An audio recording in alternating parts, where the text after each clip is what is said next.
Mike કોઈ ચાલુ છે આપણું?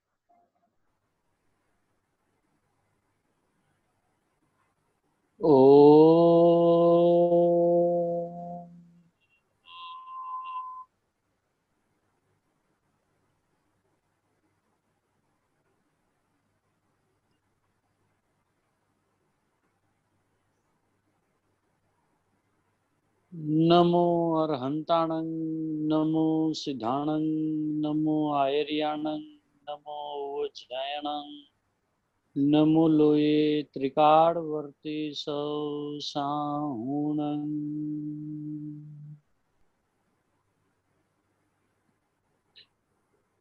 મંગલમ ભગવાન વીરો મંગલમ ગૌતમો ગણી મંગલમ કુંકુંધાર્યો જૈન ધર્મોસ્તુ મંગલમ સર્વ મંગલ્ય માંગલ્યમ સર્વ કલ્યાણકારકમ પ્રધાનમ સર્વ ધર્માણમ જૈનમ જયતુ શાસનમ.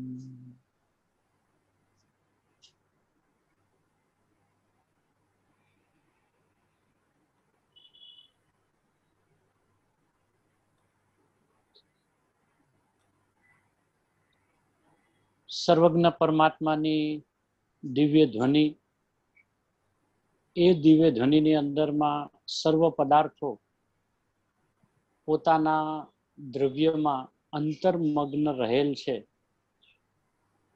પોતામાં રહેલા પોતાના અનંત ગુણો અને પર્યાયોના સમૂહને ચુંબે છે, સ્પર્શે છે, તો પણ પરસ્પર એકબીજા અડતા નથી, ચુંબતા નથી, સ્પર્શતા નથી. એવા જે સિદ્ધાંતો એ જિનેન્દ્ર પરમાત્માની દિવ્ય ધ્વનિમાંથી નિરંતર ખરે છે. કુનકુંદ આચાર્ય ભગવાનને ત્યાં પ્રત્યક્ષ જવાનો યોગ બન્યો. જિનેન્દ્ર પરમાત્માની સીધી દિવ્ય દેશના સાંભળી. અંદરમાં સ્વાનુભૂતિ તો હતી જ, વેદન પણ પ્રચુર સ્વસંવેદન વાળું તો હતું જ, પણ વિશેષ જ્ઞાનની નિર્મળતા અર્થે જે યોગ બન્યો એ યોગ આપણા સૌ કોઈ માટે મહામાંગલિકનો પ્રસંગ બન્યો કે મહાવિદ્યની ધર્મની જે જાહો જલાલી છે એ જાહો જલાલીને કુનકુંદ આચાર્ય ભગવાન ભરત ક્ષેત્રની અંદરમાં લઈ આવીને ગ્રંથાદિરાજ સમયસારજી આદિ પંચ પરમાગમોની રચના કરીને ખરેખર ભરત ક્ષેત્રને ધર્મ ક્ષેત્રની અંદરમાં પરિવર્તિત કર્યો છે. એ પરિવર્તિત કરીને સૂત્રની અંદરમાં, શાસ્ત્રોની અંદરમાં રચ્યું તો ખરું, પણ એ રચાયેલા સૂત્રોનું રહસ્ય શું છે, એમાં મર્મ શું છે, એમાં ઊંડાણ અને ગંભીરતા કેટલી છે, એ તો વિદેહથી પધારેલા પૂજ્ય ગુરુદેવ શ્રીએ જ્યારે સમયસારજી પરમાગમનો મર્મ ખોલ્યો, કેમ કે પોતે પણ પૂર્વે સિમંદર પરમાત્માની દિવ્ય દેશના સીધી સાંભળીને આવ્યા છે.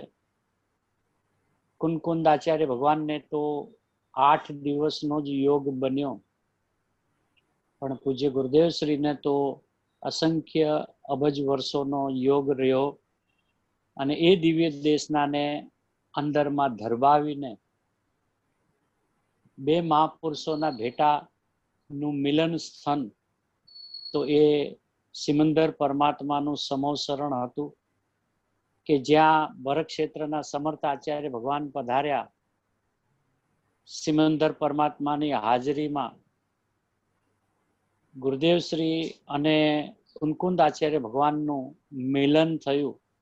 એ મિલનના સાક્ષી સિમંદર પરમાત્મા, અને એના શ્રી મુખેથી એમ આવ્યું કે આ ફતેહસિંહ નામના રાજકુમાર જે અત્યારે આ સભામાં છે એ ભરત ક્ષેત્રમાં જઈને કુનકુંદ આદિ આચાર્ય ભગવાનતોનું સામ્રાજ્યને પ્રસિદ્ધ કરશે અને ભાવિના સૂર્યકીર્તિ નામના તીર્થંકર થઈને મોક્ષ દશાને વર્ષે એવું જેણે મંગલમય માંગલિક તિલક કર્યું છે ગુરુદેવશ્રીના કપાળમાં, અને એ સભામાં આપણી સૌ કોઈની હાજરી, આપણી પણ એ સભામાં ઉપસ્થિતિ, અને આપણે પણ આનંદિત પ્રમોદિત થઈને જે તાળીઓનો ગડગડાટ કર્યો, અંદરમાંથી એવું ઉલ્સિત વીર્યું કે ઓહો હો, આ આપણા રાજકુમાર જે છે ને એ ભાવિના તીર્થાધિરાજ થવાના છે. તો એ આનંદનો પ્રસંગ ત્યાં તો માણ્યો, અને એ ગુરુદેવની સાથે કોઈ આગળ, કોઈ પાછળ, કોઈ સાથે ફરીને બધા ભરત ક્ષેત્રની અંદરમાં આવ્યા. અહીંયા આવીને ગુરુદેવશ્રીના એક એક વચન ઉપર અંતરંગથી તાળીઓનો ગડગડાટ થાય છે. પર્યાય પર્યાય પર્યાય આનંદિત થઈને વાહ પ્રભુના નાદ પોકારતી હોય છે. એવી આ ગુરુદેવશ્રીની મંગલમય દિવ્ય દેશના સમયસારજી પરમાગમની ત્રીજી મંગલમય ગાથા, ત્રીજી ગાથા કે જે ખરેખર સિદ્ધાંત શિરોમણી ગાથા છે, જેમાં કુનકુંદ આચાર્ય ભગવાન અને અમૃતચંદ્ર આચાર્ય ભગવાને જે રીતે સિદ્ધાંતોને મૂક્યા છે, એ એક પછી એક બતાવેલા સિદ્ધાંતો જો અંદરમાં આત્મસાત થઈ જાય તો સ્વસંવેદન થતા તો ક્ષણનું કામ છે. ખૂબ અદ્ભુત રીતે સૂત્ર રચાણા અને ખૂબ મહિમાપૂર્વક એની ટીકા રચાણી છે અમૃતચંદ્ર આચાર્ય ભગવાન દ્વારા. અને એ સમર્થ આચાર્ય ભગવંતોના હૃદયમાં પેસીને અને પોતાના શુદ્ધાત્માની સાથે અનુસંધાન કરીને શુદ્ધાત્માનો રસાસ્વાદ માણીને પૂજ્ય ગુરુદેવશ્રીએ જે રીતે સમયસારજી પરમાગમના ભાવોનું ઉદ્ઘાટન કર્યું છે, એ ખરેખર આ કાળનું એક સૌથી મોટું આશ્ચર્ય છે કે જે સમયસારજી પરમાગમ માત્ર પૂર્વ શાસ્ત્ર રૂપે એના દર્શન માત્ર થતા, પણ એને કોઈને ખોલવાનો ભાવ ન આવતો, એને શાસ્ત્રોને વાંચતા કદાચ તો મર્મ કાઢતા નહોતો આવડતો, અને માત્ર મંદિરમાં એક સમયસારજી શાસ્ત્રની સ્થાપના હોય છે. પણ ગુરુદેવશ્રીના ભરત ક્ષેત્રમાં આવવા પછી આજે મંદિરે મંદિરે, ઘરે ઘરે અને જીવની પર્યાયે પર્યાયે સમયસારજી પરમાગમની સ્થાપના થઈ છે. એનું એકમાત્ર શ્રેય પૂજ્ય ગુરુદેવશ્રીને જાય છે કે આજે બધાને સમયસારમય જીવન બધાનું બનાવી દીધું. અને સમયસાર એટલે જાણે કે ઉઠીને પહેલામાં પહેલી લેવાતી સ્વીટ જે છે, એને સ્વભાવની અમૃતમય સ્વીટ જે ગુરુદેવ આપણને આપે છે કે ઉઠીને પહેલા આ એક બટકું ખાઈ લે કે હું સમયસાર છું. એવી અદ્ભુત ગુરુદેવશ્રીના શ્રીમુખેથી ઝરેલું આ અમૃત ત્રીજી મંગલમય ગાથા, પૂજ્ય ગુરુદેવશ્રીનું સળંગ 13 નંબરનું મંગલમય પ્રવચન, સમયસાર સિદ્ધિ ભાગ 1, પેજ નંબર 133.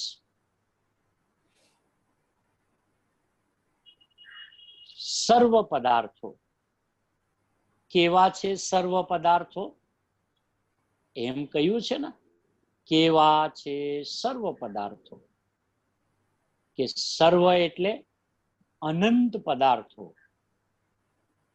અનંત એટલે અનંત આત્માઓ અને અનંત રજકણો અને અસંખ્ય કારણો. કેવા છે? તો કે પોતાના દ્રવ્યમાં અંતર્મગ્ન રહેલ.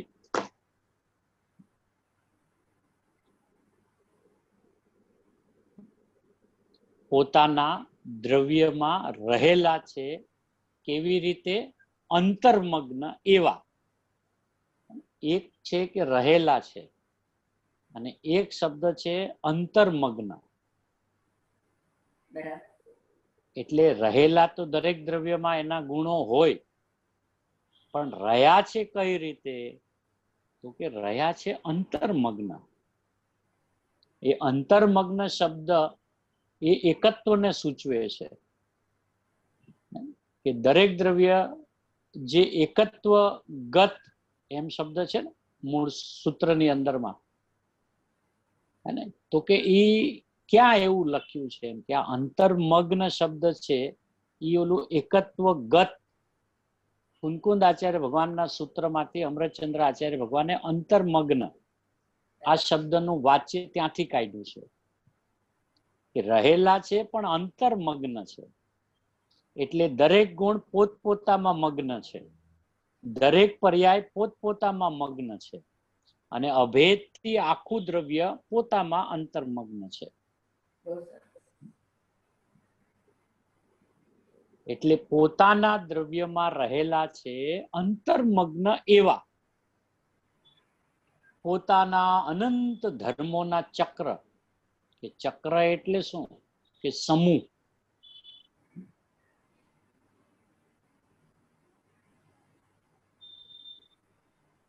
આત્મા પોતાના અનંતા ગુણ અને અનંતી પર્યાય નિર્મળ તેને અડે છે ને ચુંબે છે. હવે જો પર્યાયમાં કઈ પર્યાયને અડે છે ને ચુંબે છે એમ કે છે કે નિર્મળ પર્યાય. આત્મા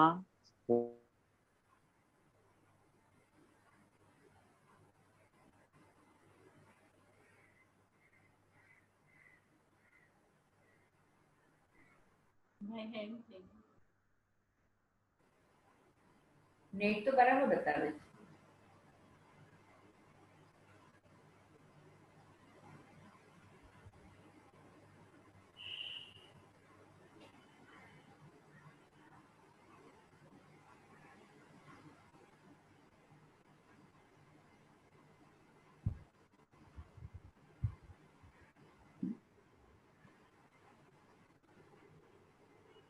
હવે નિર્મળ પર્યાય જે છે એ જ ખરેખર દ્રવ્યની પર્યાય છે, કેમ કે દ્રવ્ય સ્વયં નિર્મળ છે, ગુણો અનંત જે છે પોતામાં એ પણ નિર્મળ છે, અને એવી નિર્મળ રૂપે જે પર્યાય પરિણમે છે એ જ ખરેખર દ્રવ્યની પર્યાય છે. તો એ નિર્મળ પર્યાયને તો અડે છે ને ચુંબે છે. તો એ નિર્મળ પર્યાય કોને અડે છે ને કોને ચુંબે છે? તો કે નિર્મળ પર્યાય પોતાને જ અડે છે ને પોતાને જ ચુંબે છે. હવે નિર્મળ પર્યાયની વાત કરીને ગુરુદેવ કે છે બાકી જે કોઈ બીજી પર્યાયો ઉત્પન્ન થતી હોય તો એ ખરેખર દ્રવ્યની પર્યાય નથી.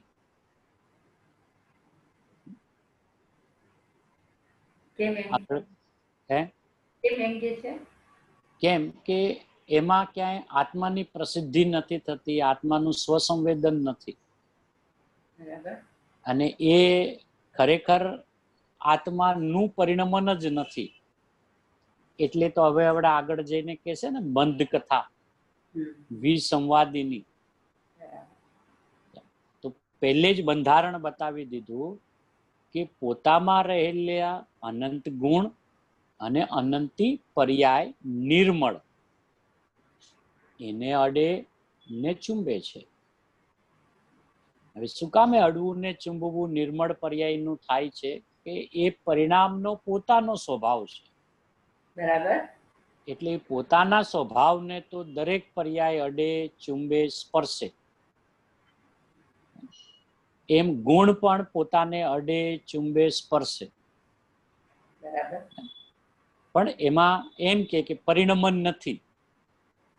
અને ગુણોને જ્યારે ધ્રુવ બતાવવા હોય ત્યારે એમ કે ને કે ગુણો પરિણમતા નથી, પર્યાય પરિણમે છે. બરાબર. ક્યારેક એમ કે ગુણો ન પરિણમે, દ્રવ્ય પરિણમે છે, એમાં ગુણો ભેગા પરિણમે છે. એવું કોઈ વસ્તુનું બંધારણ નથી કે જેમાં એની માત્ર પર્યાય પરિણમતી હોય અને એમાં એનો ગુણ ન હોય, અને જેમાં એનો ગુણ હોય અને એ ગુણ જે દ્રવ્યનો હોય એમાં એ દ્રવ્ય ન હોય, એવું જગતનું એક પણ પદાર્થનું બંધારણ નથી. એટલે અનુભવ પ્રકાશમાં તો એમ લીધું છે કે ગુણો પરિણમતા નથી, દ્રવ્ય પરિણમે છે, અને એ દ્રવ્ય પરિણમતા દ્રવ્યમાં રહેલા ગુણો પરિણમે છે.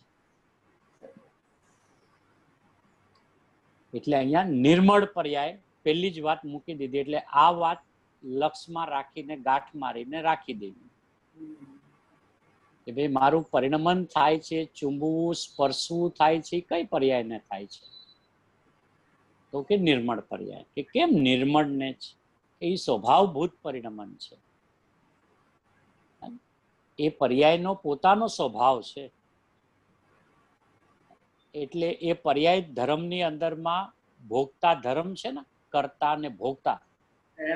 તો જ્યારે ભોગવે છે ત્યારે અડ્યા વિના ભોગવી ન શકે, સ્પર્શ્યા વિના ભોગવી ન શકે.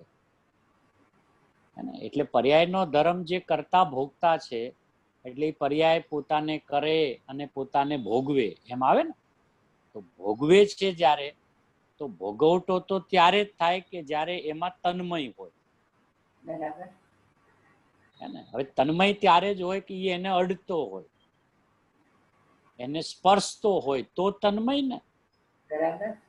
એટલે એ ન્યાયે એ નિર્મળ પર્યાય એ વસ્તુનો સ્વભાવ છે. એટલે એ સ્વભાવ હોવાને કારણે એ નિર્મળ પર્યાય તો પોતાને અડે છે, પોતાને ચુંબે છે, પોતાને સ્પર્શે છે. એમાં રહેલાને ચુંબે ને અડે છે. હવે સામૂહિક વાત કરવી હોય સમુચય, ત્યારે એમાં રહેલાને એને હવે શું છે આપણામાં રહેલા? તો કે અનંત ધર્મો.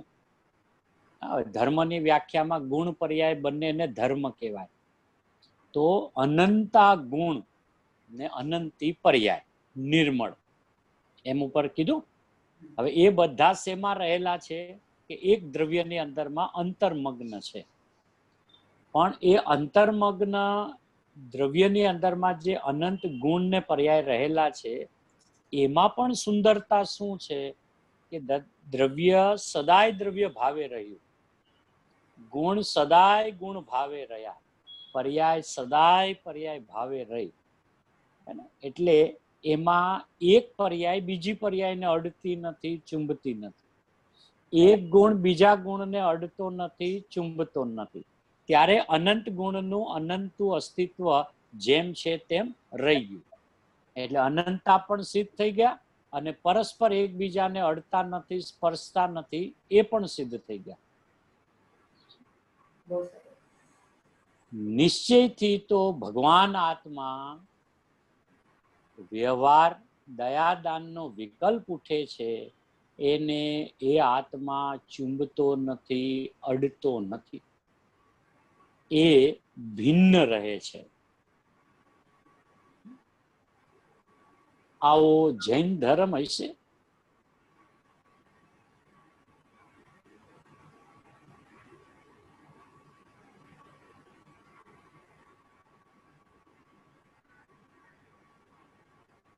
ભાઈ થઈ ગયા.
અહીંયા એક વાત ગુરુદેવે એમ કરી કે આ વ્યવહાર દયાદાનનો વિકલ્પ ઉઠે છે એને એ આત્મા ચુંબતો નથી, અડતો નથી.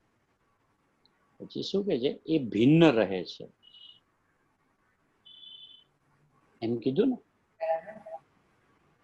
તો ભિન્ન રહે છે તો ક્યાં રહે છે પછી ભિન્નમાં?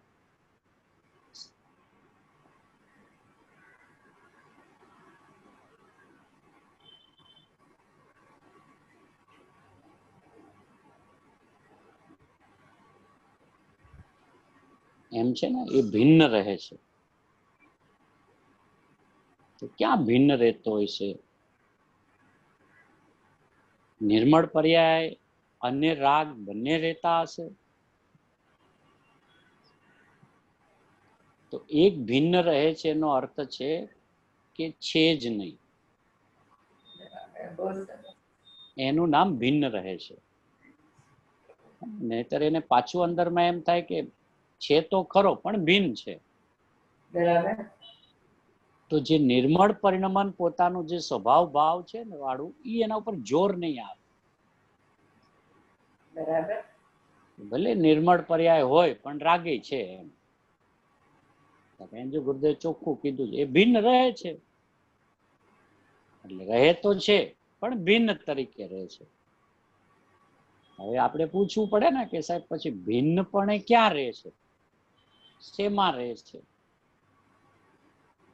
અભિન્નમાં તો બધી નિર્મળ પર્યાયો આવી ગઈ, તો આવડું ભિન્ન વાળો ક્યાં રહે છે? એનો અર્થ કે છે જ નહીં. ભિન્નના ઘણા અર્થ થાય કે શરીરને આત્મા ભિન્ન છે, કર્મને આત્મા ભિન્ન છે, એમ જ્યારે કે ને ત્યારે તો એ પદાર્થોની તો જગતમાં સત્તા છે. બરાબર.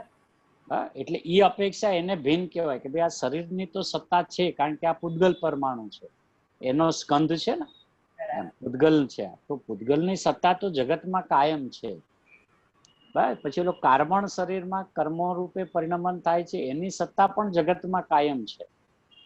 એમ આ રાગના પરિણામની સત્તા કાયમ નથી.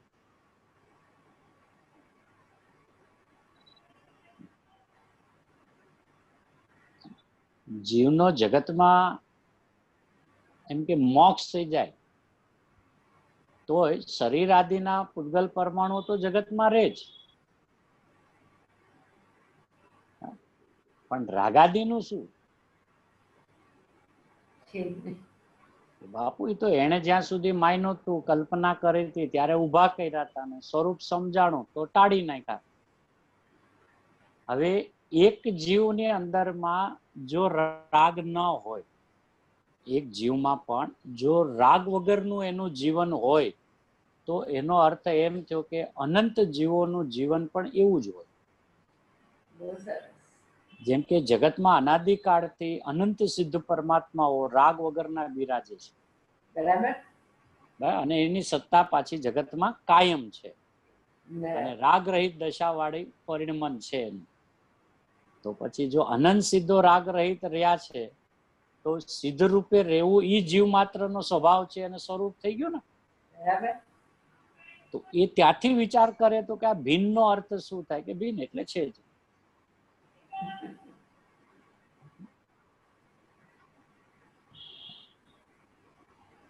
પછી જે સાધક દશાની વાત આવશે ત્યારે એનો વિષય આખો જુદો છે. ત્યારે પૂરણ વિતરાગતા નથી થઈ એટલું બતાવવું છે, ત્યાં રાગ નથી બતાવવો. કોઈ એમ કે પણ હજી તો સાધક થયા હોય તો એને તો રાગ હોય, અને જેને હજી સાધક પણ પ્રગટ્યું નથી એને રાગ હોય. તો રાગ નથી જેમ કેવી રીતે કયો છો, એવો પ્રશ્ન થાય ને. અને ન થાય તો કરવો કે ભાઈ જીના ગમથી કોઈ વિરુદ્ધ વાત તો નથી ચાલતી ને. એમ કે શાસ્ત્રમાં તો પાને ભરી ભરીને રાગની વાત આવે. ગુરુદેવ પણ હજારો પ્રવચનમાં સિદ્ધ પણ કરે રાગને, પણ એની શું સ્થિતિ હતી, ક્યાં ઉભા રહીને સિદ્ધ કર્યું, શું કામે સિદ્ધ કર્યું, સિદ્ધ કરીને પાછું ઉથાપે જ શું કામે. અને જે જીવ પોતાને રાગી માને એને મૂઢ મિથ્યા દ્રષ્ટિ હું કામે કહું છો. હે ને? જો છે જ મારામાં તો પછી હું તો સમ્યક દ્રષ્ટિ છું ને.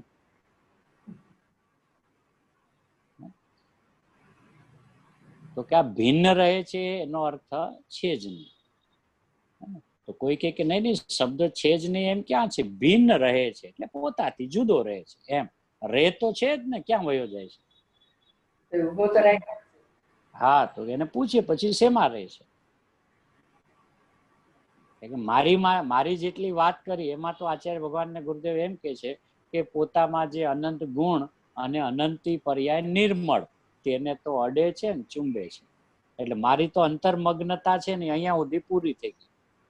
હવે રાગ બતાવો ક્યાં છે કે જે મારાથી ભિન્ન રહે છે?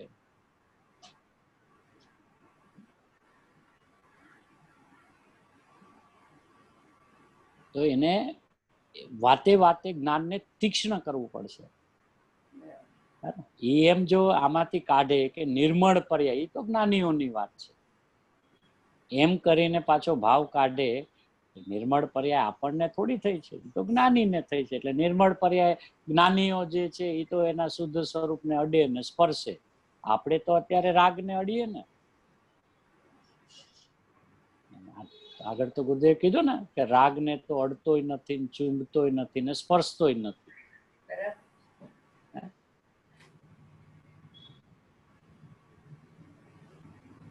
તો અહીંયા એમ પણ શબ્દ નથી મૂક્યો કે આત્મા પોતાના અનંત ગુણ અને અનંતી પર્યાય નિર્મળ, એમ શબ્દ મૂકીને ત્યાં અજ્ઞાની જ્ઞાની એવો કોઈ શબ્દ નથી મૂક્યો.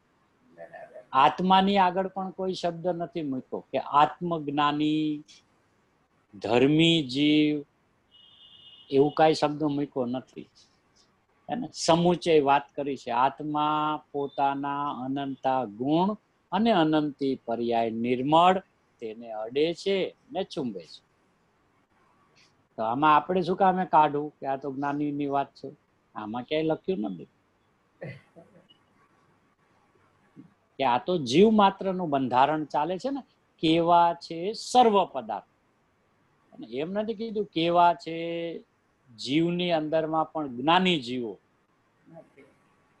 એમ નથી કીધું. તો ભિન્નના વાચ્ય જુદા જુદા છે. શરીરથી આત્મા ભિન્ન છે તો એમ ન કહેવાય કે શરીર છે જ નહીં. હે ને? એ બીજી દ્રવ્યવાળી સત્તા એ તો ધરાવે છે, પણ એ એનામાં હું મારામાં, એમ અમે બંને ભિન્ન છીએ. એમ મારે રાગને શેમાં નાખવો કે ઈ એની સત્તામાં હું મારી સત્તા, એમ અમે બંને ભિન્ન છીએ? ઈ શેમાં નાખો? શરીરને કર્મમાં તો હજી જ્ઞાન પકડી પાડે કે ભાઈ એક દ્રવ્ય તો છે જ ને, પૂતગલ દ્રવ્ય છે જ, તો ઈ જળ દ્રવ્ય છે, હું ચેતન દ્રવ્ય છું, એટલે અમારી બંને વચ્ચે અત્યંત અભાવ છે, એટલે અમે બંને ભિન્ન છીએ. પણ મારે રાગને શેમાં નાખો? ઈ કયા દ્રવ્યમાં નાખો? એ પર્યાયમાં, પણ પર્યાય તો અંતર્નિમગ્ન છે, નિર્મળ, એમાં તો છે જ નહીં. તો એનો અર્થ છે જ નહીં. કે એને ચાલતી ભાષામાં શું કે ઈ ભિન્ન રહે છે. એટલે બધે કીધું ને, આવો જૈન ધર્મ છે.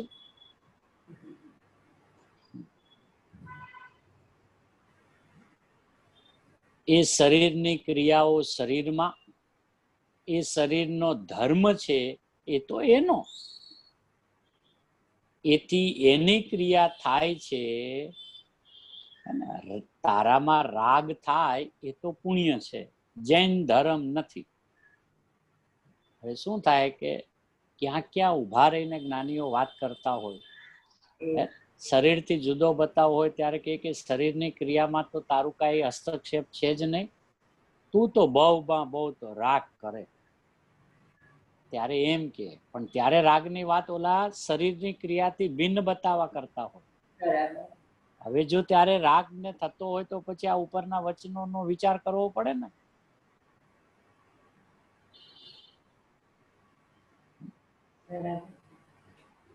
એટલે ગુરુદેવ ઘણી વાર કહેતા હોય ને, પણ એ ક્યાં નહીં નું કથન છે એમ એને જાણવું જોઈએ ને. લખ્યું છે આમ લઈને શાસ્ત્ર લઈને દોડ્યા આવો છો કે શાસ્ત્રમાં લખ્યું, પણ બાપુ લખ્યું છે પણ કયા નયનું કથન છે એ જાણવું જોઈએ ને.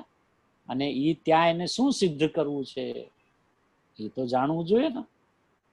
કે ભાઈ અત્યારે વાત શેની ચાલે છે કે એ શરીરની ક્રિયાઓ શરીરમાં, બરાબર, એટલે શરીરથી ભિન્ન બતાવો છે કે ખાવા પીવા ઉઠવા હરવા ફરવા બેસવાની જે કાંઈ ક્રિયા થાય છે અને રોગ નિરોગતા જે કાંઈ છે એ શરીરની ક્રિયા છે અને એ શરીરનો ધર્મ છે અને એથી એની ક્રિયા એમાં થાય છે. તો કે પણ આપણે બહુ ધ્યાન રાખીએ તો શરીર સારું રહે કે નહીં? રોજ ઉઠીને 5 વાગે એક વોક કરવા જાય તો સુગર સારું રહે ને, હે ને? ખાવ ઓછું તો સુગર ના આવે, અને આવી ગયું હોય તો રોજ 2-4 કિલોમીટર હાલો. બાપુ ધ્યાન રાખો, એ શરીરની ક્રિયા શરીરમાં થાય છે. તો અમારે ઉઠવું નહીં, હાલવું નહીં, વોક કરવા ન જવું. અરે પણ જાવું ન જવાનો પ્રશ્ન ક્યાં છે? તમે કરી શકતા જ નથી પછી જાવ ન જવાનો પ્રશ્ન જ ક્યાં છે? તમારે તો ખાલી જાણવાનું છે કે શરીર ઉઠ્યું, હવે હાલે છે, હવે થોડોક દોડે છે, હવે જરાક શરીર થાકી ગયું છે, હવે જરાક અહીંયા બેઠું છે, શરીરને બહુ પસીનો થઈ ગયો છે, એમ જાણો. જાણવામાં ક્યાં વાંધો છે? હું ઉઠ્યો ને હું દોડ્યો ને હું હાલ્યો, બાપુ હું શરીરનું રહેવા દે. એટલે બધે એક લાઈનમાં સરસ વાત કરી કે એ શરીરની ક્રિયાઓ શરીરમાં, બરાબર. તો શરીરમાં આખો દિવસ એનું મુવમેન્ટ થાય જ છે, એમાં ક્રિયા થાય છે, ઉઠવા બેસવાની ખાવા પીવાની બધી ક્રિયા થાય છે. તો એ ક્રિયા કોની? કે શરીરની. એટલી તો જાગૃતિ રાખ. આમ ખાલી અભ્યાસ કરવા બેસે ત્યારે બોલે કે શરીરને આત્મા જુદો, પણ બાકી 24 કલાક શું? બાપુ તારા જ્ઞાનને તૈયાર કર અને જો કે બહુ ભૂખ લાગી છે, કે હા, કે કોને? કે શરીરને. કે હવે પેટ ભરાઈ ગયું, કે કોનું? કે શરીરને. એમને મારું પેટ ભરાઈ ગયું, હવે એક ટુકડો હાલે એમ નથી. તમારે શરીર, તમારે પેટ જ ન હોય. તો એ ભિન્નતા જે છે ને એ તો જ્ઞાનની કળા છે. એ કળા ગુરુદેવ શીખવાડે છે. ક્રિયાઓ બંધ કરવાની છે એ વાત જ ક્યાં છે? કારણ કે જે બીજામાં જાતો જ નથી એની ક્રિયા બંધ કેવી રીતે કરી શકે? આગળ ગુરુદેવ નતા કહેતા કે તું એને અડતો જ નથી તો એને બચાવે કેવી રીતે? અને તું એને અડતો જ નથી તો મારે કેવી રીતે? તું તો મિથ્યાત્વને બહુમાં બહુ તો સેવે છે, પણ ઓલા જીવને ઠાણાઓ ઠાણામ ના કરી શકે. એક ઠાણાથી ઉપાડીને બીજા ઠાણે મૂકી શકે એ તું નહીં, અને મરે એ જીવ નહીં. એટલે અહીંયા એક એક વાતને બધે હળવે હળવે ખોલી ખોલીને કે છે એ શરીરનો ધર્મ છે, એ તો એનો, એથી એની ક્રિયા થાય છે. હવે ઈ સમય શું કે બહુમાં બહુ તારી વાત કરીએ તો સ્વરૂપનું ભાન ન હોય તો તું એમ કે ભાઈ મારામાં તો રાગ થાય છે, એ તો એક પુણ્ય છે. જૈન ધર્મ નથી. રાત્રે કહ્યું તું 83 ગાથા ભાવ પાહુડ અષ્ટપાહુડમાં છે. ભાવ પાહુડ કે પૂજા ભક્તિ વંદન વૈયાવચ વ્રત એ બધા ભાવ પુણ્ય છે, ધર્મ નથી. એટલે શું? એ રાગ છે, એ આત્માનો વિતરાગ ધર્મ નથી.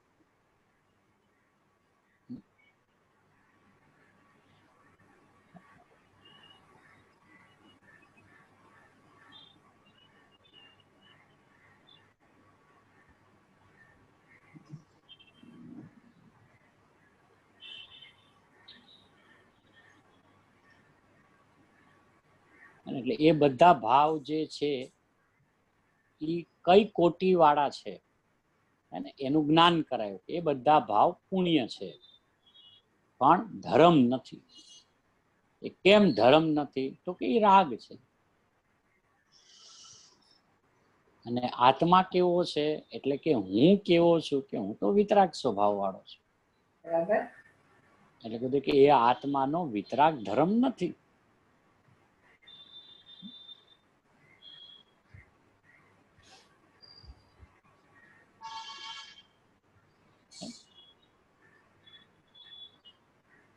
હવે એ જ્યારે પૂજા, ભક્તિ, વંદન, વયાવચ, વ્રત આદિ અને જે પરિણામ ચાલતા હોય એ પરિણામને પુણ્ય કેમ કીધું?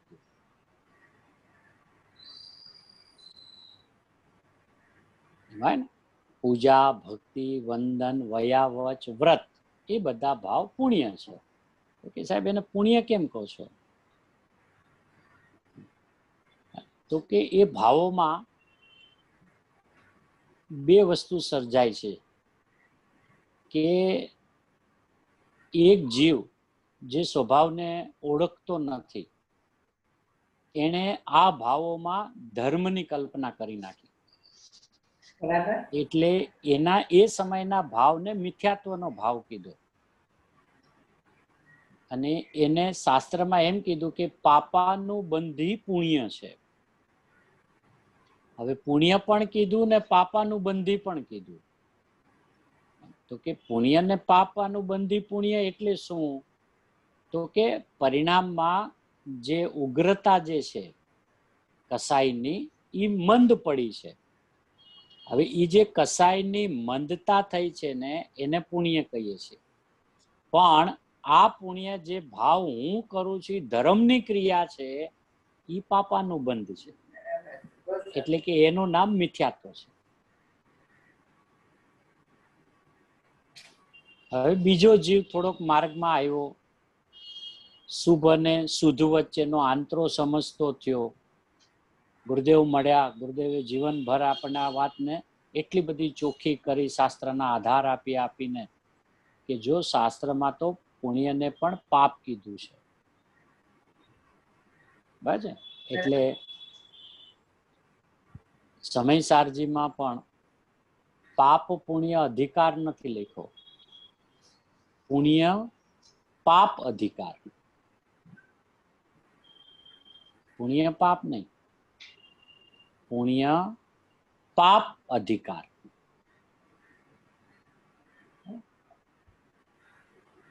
સાહેબ ક્રમમાં તો પાપ પુણ્ય આવવું જોઈએ. સમજીએ શું કે પાપમાંથી પુણ્યમાં આવે તો પાપ પુણ્ય અધિકાર લખવો જોઈએ ને સાહેબ. આપે તો પુણ્ય પાપ અધિકાર લખો, એ તો તને જે ખબર છે ને એ નહીં આવે. આ જે નથી ખબર ને એ આવશે. સાહેબ તો એને કેમ વાંચવાનું કે પુણ્ય પાપ અધિકાર નહીં વાંચવાનું, પુણ્ય દેશ પાપ છે એ અધિકાર. હવે એ પુણ્ય પાપ શું કામે છે? એક બાજુ ક્યારેક કહ્યું કે કસાઈની મંદતા છે તો પુણ્ય છે પણ ધર્મ તો નથી. એટલે પુણ્ય છે એ ધર્મ નથી એટલું તો ગુરુદેવે દ્રઢ કરાવી દીધું છે. બરાબર છે. હવે સાહેબ એ જે પુણ્ય છે કે જે ધર્મ નથી તો પુણ્ય તો છે જ ને, એને પાપ શું કામ કહો છો? હવે એવો પ્રશ્ન થાય ને કે તું મંદિર સુધી દોડીને જાય છે, તને પૂજાનો ભાવ આવે છે, તને વંદન કરવાનો ભાવ આવે છે, તને વયાવચ કરવાનો ભાવ આવે છે, તને વ્રતનો ભાવ આવે છે, તને સ્વરૂપમાં વિટાવાનો ભાવ નથી આવતો, તને સ્વરૂપની વંદના કરવાનો ભાવ નથી આવતો, તને આ ચૈતન્ય સ્વરૂપની વયાવચ કરવાનો ભાવ નથી આવતો, અને તને હું પરમાત્મા છું એમ અંદરમાં તને ભક્તિનો ભાવ નથી આવતો, અને હું વર્તમાનમાં પરિપૂર્ણ છું એમ પૂજાનો ભાવ નથી આવતો. એટલે એ ધર્મ નથી. અને જે સ્વરૂપની અંદરમાં ડૂબ્યા એને આ એક સાથે બધું લાગુ પડે. જે સ્વરૂપની અંદરમાં રમે છે એ સ્વરૂપની પૂજા કરે છે, કારણ કે પૂરણમાં આડોટે છે. પૂજાનો અર્થ થાય પૂરણમાં જા. જા એનો અર્થ પૂરણ છું એમ માણ, એમ જાણ, એનું નામ પૂજા છે. હવે જેની પૂજા ચાલે છે એની જ ભક્તિ ચાલે છે, જેની ભક્તિ ચાલે છે એની જ વંદના ચાલે છે, જેની વંદના ચાલે છે એનું જ વયાવચ ચાલે છે, જેની વયાવચ ચાલે છે એનું જ વ્રત, એટલે એમાં જ વીટાઈને રહે છે. એ બધું શું? એ બધું ધર્મ છે. બહુ સરસ.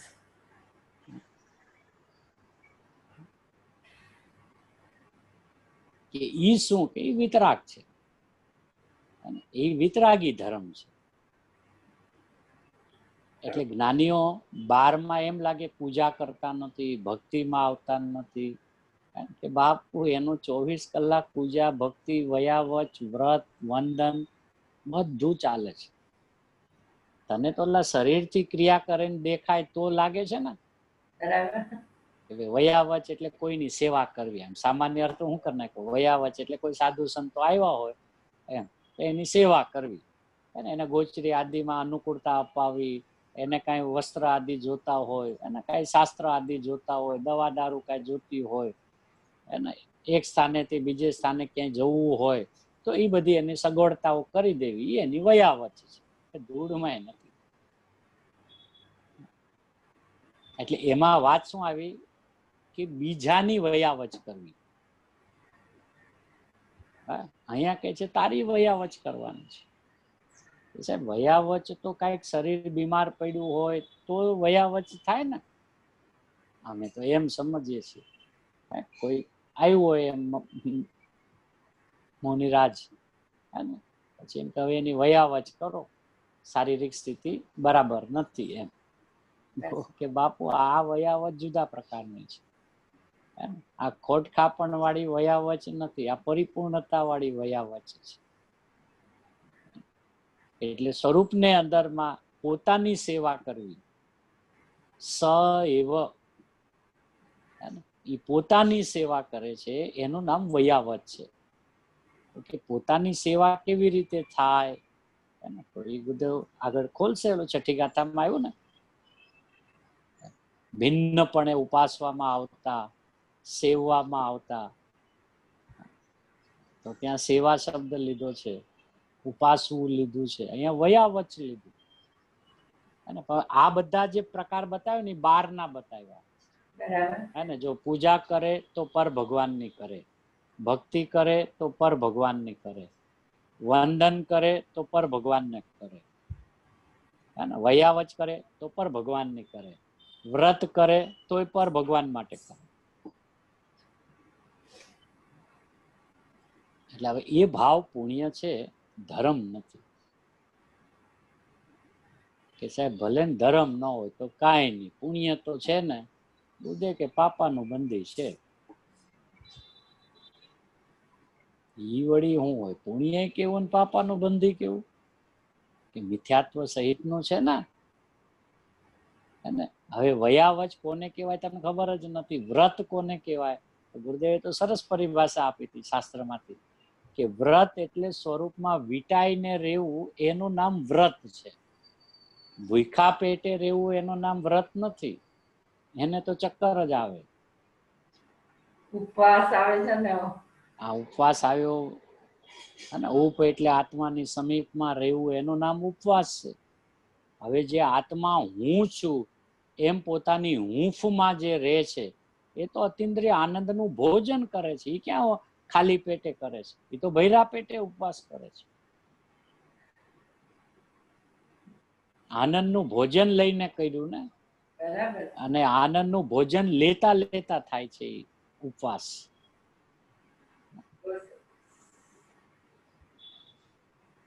હવે છે બધા આ અંતરના ધર્મ, પણ એ અંતરના ધર્મની સમજ ન પડી, અને એ બધી જે 12 સ્થાપના કરી સમજાવવા માટે, તો જે સમજાવવા માટે કરી એને સમજી લીધું નિશ્ચય સમજીને. પૂજા કોની હોય? કે જિનેન્દ્ર ભગવાનની. તું જિનેન્દ્ર નથી, તું સર્વજ્ઞ નથી, કે આપણે છીએ પણ હજી તો આપણું પ્રગટવાનું બધું બાકી છે. એ ક્યાં વાત જ છે? તું સર્વજ્ઞ સ્વરૂપી તો છે કે નહીં? સિદ્ધ સ્વરૂપી તો છે કે નહીં? હા, દ્રવ્ય સ્વભાવથી. હાલ ભાઈ, તે બહુ શાસ્ત્ર વાંચ્યા તો દ્રવ્ય સ્વભાવ, પણ તું જ ને, તો તારી પૂજા કર, તારી ભક્તિ કર, તારી વંદના કર, તારી વયાવચ કર, તારું વ્રત કર. હવે એને આકરું લાગે છે ને ઓલું સહેલું સટ લાગે છે.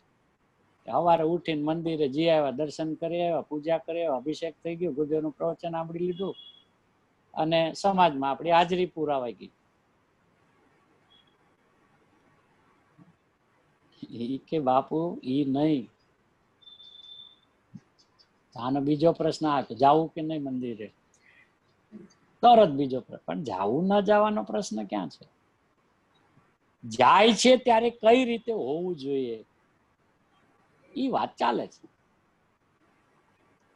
જઈ શકે છે એ પ્રશ્ન જ નથી. હવે નહીં, હવે હું કાલથી જઈશ તો ખરો, પણ હવે હું આમ કરીશ કે એ તો પ્રશ્ન જ નથી. જઈ શકું એ તો જીવના અધિકારની વાત નથી. એ તો શરીર જાય, આપણામાં અહીંયા જ્ઞાન ચાલતું હોય. બરાબર. હવે બેની ક્રિયા જુદી જુદી ચાલે છે. એવું જીન મંદિરમાં જઈને કોઈ દી વેદનાન કર્યું કે આ વંદન જયારે થાય ને મન વચન કાય થી, એમ કે ને મન વચન ને કાય, હવે મને મારું નહીં, વચને મારું નહીં, કાયા મારી નહીં, એમ કોઈ દી ભાન કર્યું છે? એટલે ખમાવે ત્યારે કે ને ત્રિવિધ ખમાવીએ છીએ, મન વચન કાયાથી કોઈ દોષ લાગ્યો હોય, પણ મન વચન કાયા મારી ઈ મોટો દોષ ચાલે છે. એના ઈ તો કઈ દોષ કરતા જ નથી. મનને કઈ ખબર નથી, વચનને કઈ ખબર નથી, કાયાને કઈ ખબર નથી. આ દોષ એનાથી થતો જ નથી. દોષ શું છે? તો પછી આ એમ કે ને મન વચન કાયાથી દોષ લાગ્યો હોય તો ક્ષમાવું છું. બાપુ પણ મન વચન કાયા મારી છે, પેલો તો ઈ મહાદોષ ચાલે છે. હવે શરીર જયારે આમ સ્વયં ઝૂકતું હોય હે ને, તો એ શરીરની ક્રિયા છે. બે હાથ જોડાતા હોય તો શરીરની ક્રિયા છે. માથું એની મેળે ઝૂકી જતું હોય તો એ શરીરની ક્રિયા છે. એમ પોતાને ભિન્ન જોયો કોઈ દી?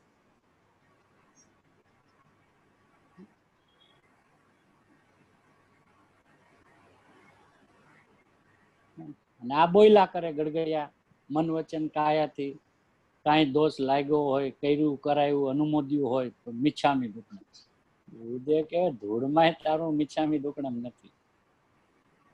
મિચ્છામી કોને કેવું, દુક્કડમ કોને કેવું? દુઃખોથી પાછા વળવાનું નામ મિચ્છામી દુક્કડમ છે. અને અહીંયા તો ગુરુદેવ મળ્યા પછી તો મી ઈચ્છામી જ્ઞાયકમ છે. હવે દુક્કડમ ક્યાં રહ્યું? એ દિવસો ગયા બધા. દુક્કડમ એટલે દુઃખના દિવસો ગયા. અભી તો અચ્છે દિન આયે. મિચ્છામી દુક્કડમ એટલે શું? મી ઈચ્છામી જ્ઞાયકમ. બહુ સરસ.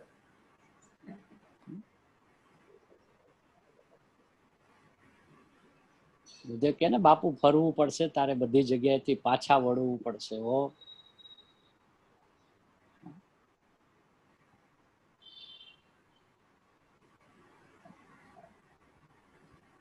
કસાઈની મંદતા થઈ છે ને એટલે એને પુણ્ય કીધું.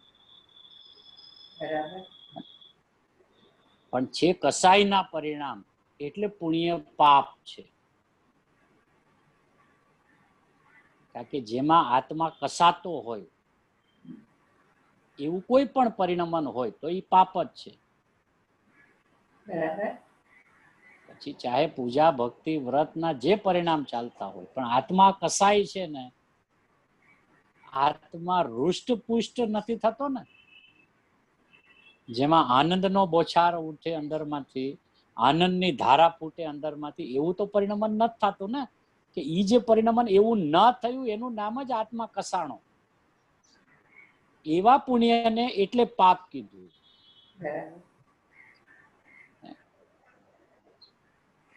એ યોગસારમાં આવે છે ને ગાથા કે પાપ ને તો પાપ જાણે જગ સૌ કોઈ, પુણ્ય તત્વ પણ પાપ છે કહે અનુભવી બુદ્ધ કોઈ.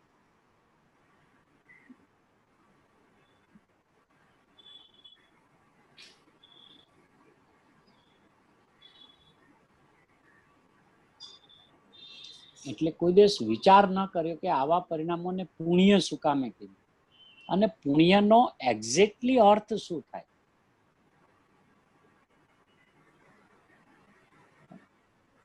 પુણ્ય એટલે આમ એક્ઝેક્ટ શું કહેવાય એમ.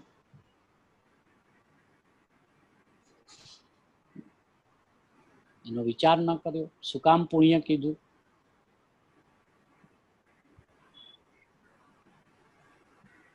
પુણ્યની સામાન્ય વ્યાખ્યા એમ છે, પુણ્ય એટલે સારું કામ. એમ કે આ અમે પુણ્યનું કામ કરી આવ્યા એમ. એટલે બીજા શું કે હારું હારું તમે પુણ્યનું કામ કર્યું એટલે સારું કામ કર્યું એમ. ગુરુદેવ કે હારું કર્યું, સાચું નથી કર્યું. એટલે સારું ને સાચામાં જમીન આસમાન છે.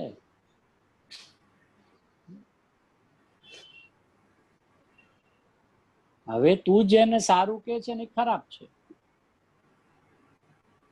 એટલે પુણ્ય પાપ છે.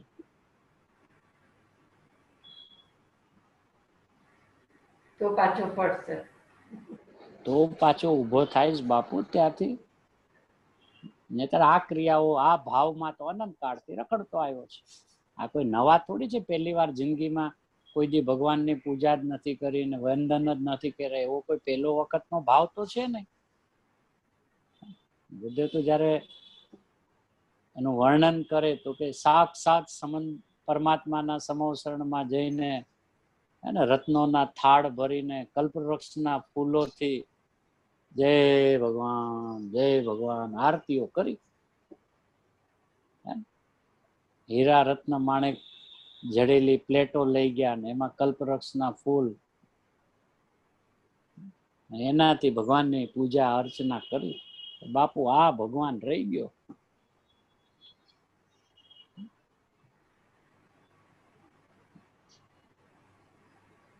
બરાબર છે.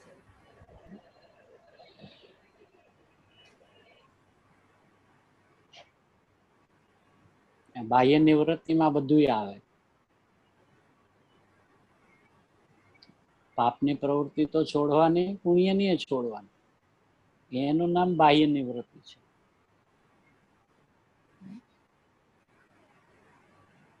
તો અંદરમાં પ્રવૃત્ત થાય.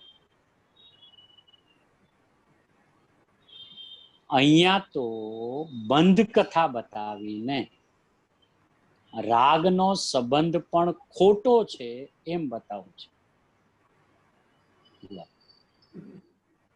રાગનો સંબંધ પણ ખોટો છે એમ બતાવવું છે. એટલે એનો અર્થ ઉપર સાથે મેળ પડી ગયો. એ ભિન્ન રહે છે તો કે એ ભિન્ન રહે છે એટલે ખોટું છે એમ. એવું ન્યા કઈ છે નહીં, ન્યા તો જ્ઞાન છે.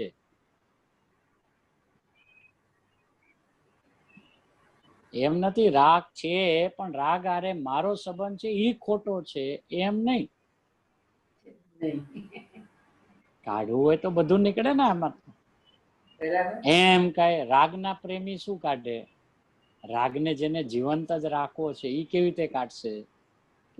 રાગની છે ખરો, આપણે એને સંબંધ નહીં રાખવો, એ સંબંધ ખોટો છે કારણ કે ક્ષણિક છે ને એમ. કે એ રેવા દે બાપુ, રાગ જ નથી, તને બેસતું નથી ને.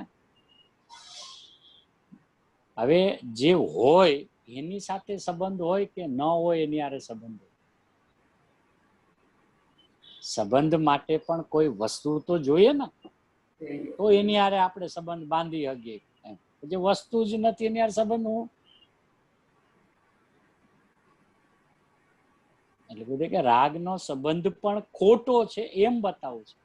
આ એમ કાઢે રાગનો સંબંધ એટલે રાગ છે પણ રાગ સાથે મારો જે સંબંધ છે ને એ ખોટો છે એમ ગુરુદેવને કહેવું છે. એને રાગનો પ્રેમી કહેવાય. એને રાગ વગર હાલતું નથી. એટલે એમ કેન પ્રકારે એ રાગને જીવંત રાખે, એને જ ઉભો રહે, એને જીવંત રાખે છે તો કરો પણ આપણે સંબંધ નહીં રાખો. બાપુ હોય એની હારે સંબંધ હોય. તો હવે હોમાં શું છે કે અનંત જ્ઞાન છે, અનંત દર્શન છે, અનંત સુખ છે, અનંત વીર્ય છે, એ બધું છે. તો કે છે એની હારે સંબંધ હોય ને, છે જ નહીં એની હારે શું સંબંધ હોય? બરાબર. કે આમ વાળવા છે ને, સ્વરૂપમાં લઈ જવા છે, સ્વરૂપમાં ઠરાવવા છે. તો સ્વરૂપમાં તો બધું સદાકાળ છે ને, બરાબર. અનંત ગુણો છે આપણામાં, સદાકાળ છે. તો એની હારે છે, એની હારે સંબંધ હોય ને, છે જ નહીં એની હારે. કે અમારે તો સસલાના શિંગડા હારે, અમને સસલાના શિંગડાનો પ્રેમ બહુ. બોલો કે સસલાના શિંગડાનો પ્રેમ બહુ એટલે શું? મને બહુ ગમે એમ. સસલાના શિંગડા મને બહુ ગમે. ઓલા કે પણ એલા સસલાના શિંગડા જ ન હોય તો તને ગમે ક્યાંથી? કે ન હોય, મને ખબર ને, મને એમ કે સસલાના શિંગડા ઓલા હોય છે ને આમ ઉપર, એના કાન છે, શિંગડા નથી. અને મને આકાશના ફૂલ બહુ ગમે. આકાશમાં જે ફૂલો ઉગે ને એ મને બહુ ગમે. એટલે કે આકાશમાં ફૂલ ન ઉગે.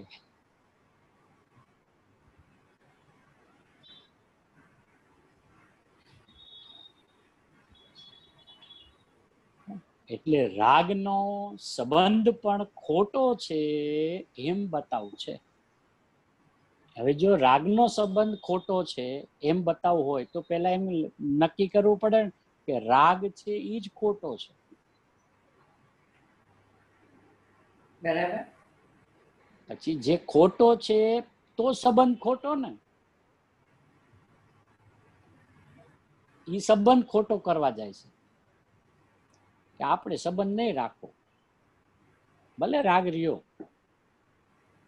કે એમ નહીં, રાગનો સંબંધ ખોટો છે એનો અર્થ પેલા એમ વાંચ્યું કે રાગ ખોટો છે. કે ખોટો છે એટલે કે છે જ નહીં ને એવું કઈ એમ. હવે જે એવું કઈ છે જ નહીં, હવે તું કે જેની હારે મારે સંબંધ છે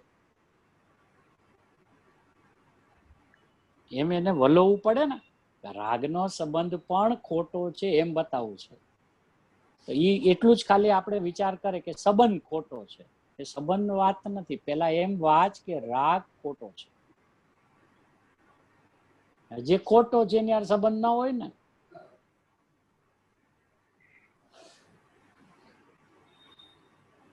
આમ બધું જગત ટકી રહ્યું છે એ પોતપોતાના ગુણ પર્યાયમાં, ભલે વિરુદ્ધ રૂપે કે અવિરુદ્ધ રૂપે જગત એમ ટકી રહ્યું છે. કોઈના સંબંધથી ટકી રહ્યું છે એમ નથી. એમાંથી પાછું કાઢીને એમ અભેદ રત્નત્રયપણે પરિણમે આત્મા શુદ્ધ ચૈતન્ય વસ્તુ પરને તો અડે નહીં, પણ રાગને અડે નહીં. અને પોતાના ગુણ પર્યાયને અડે ને સ્પર્શે દ્રવ્યને, પોતાની પર્યાય દ્રવ્યને સ્પર્શીને. હવે જયારે પરને સ્પર્શતો નથી ત્યારે એમ કે પોતાના દ્રવ્યને સ્પર્શે છે, કેમ કે દ્રવ્યની પર્યાય છે ને. પણ હવે ઈ દ્રવ્યમાં રાગ નથી એટલે ઉપર એમ કીધું પણ રાગને અડે નહીં. ઉપર કીધું ને પરને તો અડે નહીં પણ રાગને અડે નહીં. તો અડે જ કોને આખો દિવસ? કે પોતાના ગુણ પર્યાયને અડે ને સ્પર્શે દ્રવ્યને, પોતાની પર્યાય દ્રવ્યને સ્પર્શીને. જે દ્રવ્ય પર્યાયને અડ્યું છે, ચુંબ્યું છે, એ પર્યાયને દ્રવ્ય સાથે ચુંબાવીને, સ્પર્શીને. હવે આ એક અદ્ભુત વચન ગુરુદેવ નું નીકળ્યું છે. શું કે છે જો, કે જે દ્રવ્ય પર્યાયને અડ્યું છે, પર્યાયને ચુંબ્યું છે, પહેલી વાત કોમા. હવે કે છે એ પર્યાયને દ્રવ્ય સાથે ચુંબાવીને, સ્પર્શીને. આ શું સાહેબ? દ્રવ્ય જ્યારે પર્યાયને અડ્યું છે, પર્યાયને ચુંબે છે, ઈ એક વાત આપે કરી. તો કે ઈ મેં વાત કરી દ્રવ્યથી, કે દ્રવ્ય છે ને એ પર્યાયની અંદરમાં પર્યાયને અડે છે, ચુંબે છે. એ દ્રવ્ય સ્વભાવથી વાત થઈ. હવે પર્યાય સ્વભાવમાં શું કે એ પર્યાયને દ્રવ્ય સાથે ચુંબાવીને, સ્પર્શીને, એટલે શું કે પર્યાયનો રણકાર એવો હોવો જોઈએ કે હું દ્રવ્ય છું, એનું નામ ઈ દ્રવ્યને ચુંબાયું. બહુ સરસ. નહીતર દરેક પર્યાયમાં દ્રવ્ય તો વ્યાપેલું છે. હવે જે પર્યાયોમાં દ્રવ્ય વ્યાપેલું છે એ દ્રવ્ય પર્યાયોને તો ચુંબે છે, અડે છે. પણ પરિણમતી પર્યાય પર્યાય તરીકે પોતાને અડી છે કે હું દ્રવ્ય છું એમ અડી છે, તો ગુરુદેવ કે છે પર્યાયને દ્રવ્ય સાથે ચુંબાવીને, ઓલો ચુંબે છે આને ચુંબાવીને, સ્પર્શીને. આ ગુરુદેવ છે. શું વાત કરીએ એની, કેવા અદ્ભુત વચનો છે કે સાહેબ દ્રવ્ય જયારે પર્યાયને અડે તો પર્યાય દ્રવ્યને અડતી જ હોય ને.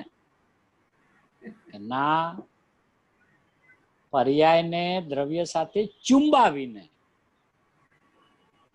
અને ચુંબાવીને અર્થ શું થયો કે કોઈ એમ કે ને કે ભાઈ આને તું ચુંબ એમ, એટલે એમ કે ઈ તરફ તારું લક્ષ કર ને એને અડ.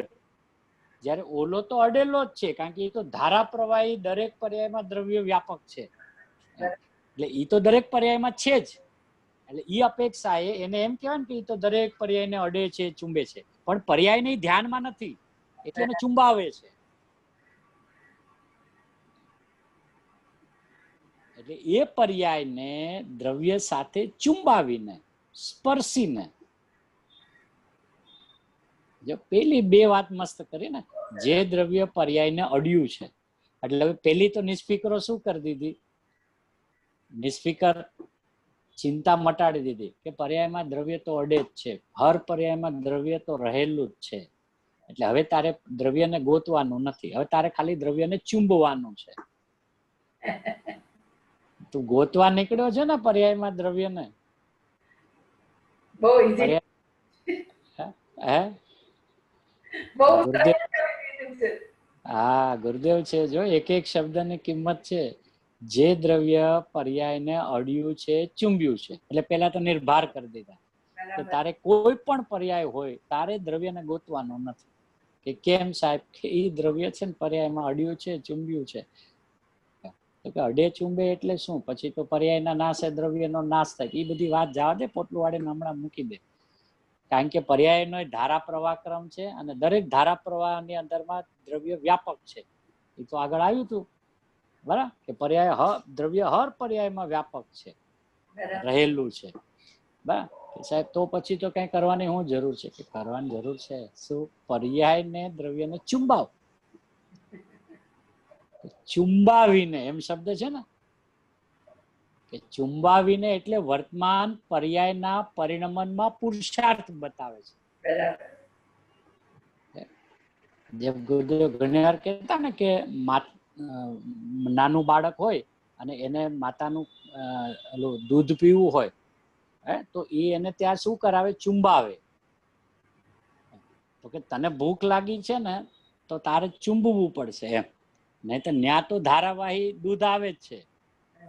એમ અહીંયા પર્યાયમાં દ્રવ્ય તો હર પર્યાયમાં વ્યાપક જ છે. તને પર્યાયને કે તારે આનંદ માણવો છે ને, તો તારે ચુંબવાનું. કેટલો સરસ શબ્દ છે, પર્યાયને દ્રવ્ય સાથે ચુંબાવીને. તો એમાં પર્યાયનો પુરુષાર્થ આવ્યો, હે ને, પર્યાયનો પોતાનું આનંદિત થઈને પરિણમન આવ્યું, એમાં એનું લક્ષ પણ આવ્યું, એમાં અહમ પણ આવ્યું. આ જેટલા શબ્દો વપરાય છે ને ચુંબાવીમાં બધું ગર્ભિત છે. હે ને, આનંદિત થઈને વળ્યો, આનંદિત થઈને ઢળ્યો, હે ને, પછી એમ કે એના લક્ષમાં આવ્યું, અરે હું તો દ્રવ્ય છું. તો કે કેવી રીતે લક્ષમાં, તો કે વળ્યો, હે ને, આમ પડિયા અંદર વળી, એ બધું વળવું ચુંબવું એ કે બધું એકાર્થ છે. એ ચુંબાવે ને એમાં વળેલો હોય, ઢળેલો હોય, લક્ષમાં આવી ગયો હોય, શ્રદ્ધાનમાં આવી ગયો, એ સમય ચોંટી ગયો હોય. એમ હું દ્રવ્ય તો અંદર માંથી ઓલો આનંદ ને ચુંબે, આનંદ ને ચૂસે. ઈ છે આ વાત, આ ગુરુદેવ છે.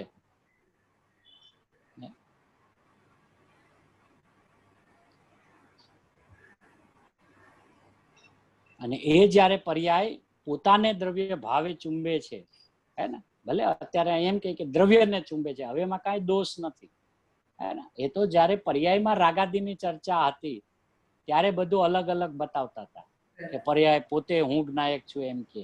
હવે તો આખું દ્રવ્ય જ જ્ઞાયક છે. એટલે હવે એમાં એ વાત નથી કે પર્યાય પોતાને જ્ઞાયક માને, કે પર્યાય એમ કે છે હું જ્ઞાયક છું, બસ વાત પૂરી થઈ ગઈ. તો કે પર્યાયનો જ્ઞાયક કે દ્રવ્યનો, કે અહીંયા હવે એવું કાંઈ નથી, અહીંયા તો બસ હું જ્ઞાયક છું, બસ એટલી વાત છે, હે ને. એટલે ક્યાં કઈ વાતની મર્યાદા છે એ ધ્યાનમાં રાખવું, કે આ તો દ્રવ્યની વાત છે, પર્યાયનો શું કે આ અત્યારે દ્રવ્ય પર્યાય બધું અખંડ અભેદ તત્વ છે. એટલે હવે જ્યારે સ્પર્શી છે, ચુંબી છે, ત્યારે શું થયું કે નિર્મળ, પહેલો શબ્દ જે નિર્મળ સમ્યક દર્શન જ્ઞાન થયું એનું નામ પરમાત્મા જૈન ધર્મ કહે છે. કે સાહેબ ત્યારે જ કેમ જૈન ધર્મ કહેવાનો, પેલું ચુંબાવીને, કે સાહેબ ઓલું આમથી વાત કરું કે એનાથી કાંઈ ન થાય, એ તો ઓલરેડી બધા પર્યાયમાં છે જ. દ્રવ્યથી વાત કરે કે ના ના આમાં દ્રવ્યનું કામ નથી, હવે આ તો જેને ભૂખ લાગી છે ને એની વાત ચાલે છે. જે દ્રવ્ય પર્યાયને અડ્યું છે, ચુંબ્યું છે, એ તો છે જ, હર પર્યાયમાં છે, પણ હર પર્યાયની ભાન નથી ને, એને એ પકડમાં નથી આવતું, એને લક્ષમાં નથી આવતું, એનું લક્ષ એ બાજુ નથી, એ બાજુ ઢળેલી નથી, એટલે એને એમ કેવું પડે તું ચુંબાવીને, કે સાહેબ ચુંબે તો શું થાય, અતિન્દ્રિય આનંદનો રસ આવે, કે એ શું થાય કે નિર્મળ પર્યાય પ્રગટ થઈ, કે એને શું કહેવાય કે શાસ્ત્રમાં એને સમ્યક દર્શન જ્ઞાન ચારિત્ર કહેવાય, અને એનું બીજું નામ કે પરમાત્મા, એને જૈન ધર્મ કહે છે.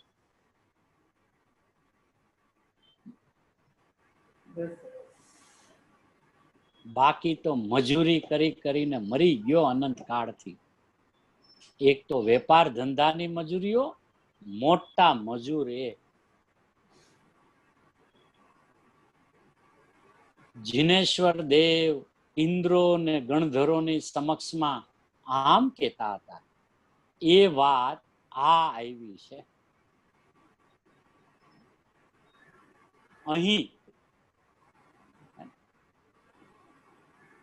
ઇન્દ્રો ને ગણધરો ભગવાન પાસે બિરાજે છે, અત્યારે મહાવિદેમાં સિમંદર પ્રભુ બિરાજે છે, ત્યાં આ કહેતા હતા, એ વાણી અહીં આવી છે. કુનકુંદ આચાર્ય ત્યાંથી આવ્યા ને, અહીંથી ગયા હતા, ત્યાંથી પાછા આવ્યા, ત્યારે આ બનાવ્યું સમય સાર. ત્યારે એમ કહ્યું કે ભગવાન ત્રણ લોકના નાથ સિમંદર પ્રભુ,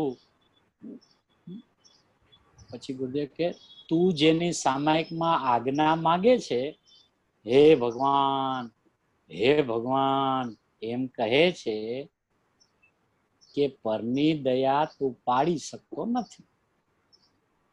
કેમ કે પરને તું અડી શકતો નથી, પરને મારી શકતો નથી, કેમ કે પરને અડી શકતો નથી.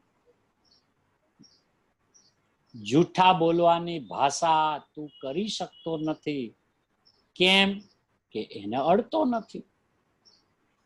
આગળ જઈને જૂઠા બોલવાનો જે ભાવ છે, વિકલ્પ, એ અશુદ્ધ નિશ્ચય રત્નત્રય છે, એ એને અડતો નથી. એટલે આ જૂઠા બોલવાનો ભાવનો જે વિકલ્પ છે એ અશુદ્ધ છે, અને એવો અશુદ્ધ વિકલ્પ જે છે એ નિશ્ચય રત્નત્રય છે, એ એને અડતો નથી.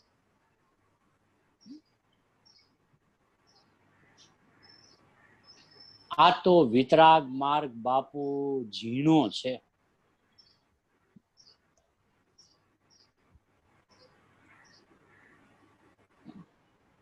એકની કથા ઝીણી હોય તોય પણ સાધારણ માણસો, આ તો જીનેશ્વર દેવ ત્રિલોકનાથની વાણી એને સાંભળી નથી, કરે તો ક્યાંથી.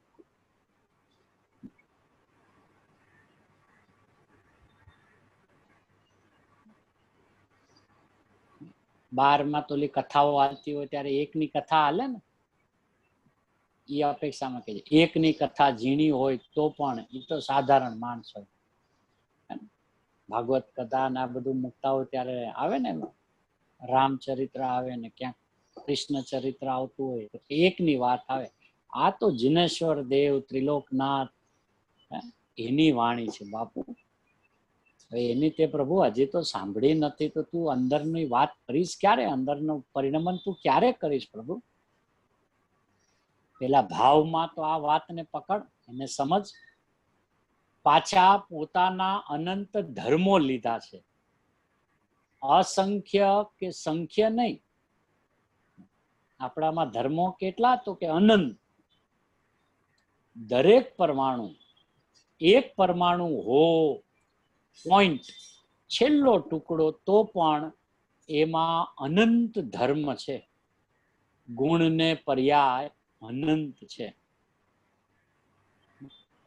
હવે અહીંયા શું કહી દીધું? જે પોઈન્ટ છે, છેલ્લો ટુકડો રજકણનો, પરમાણુનો, એમાં પણ અનંત ધર્મ છે.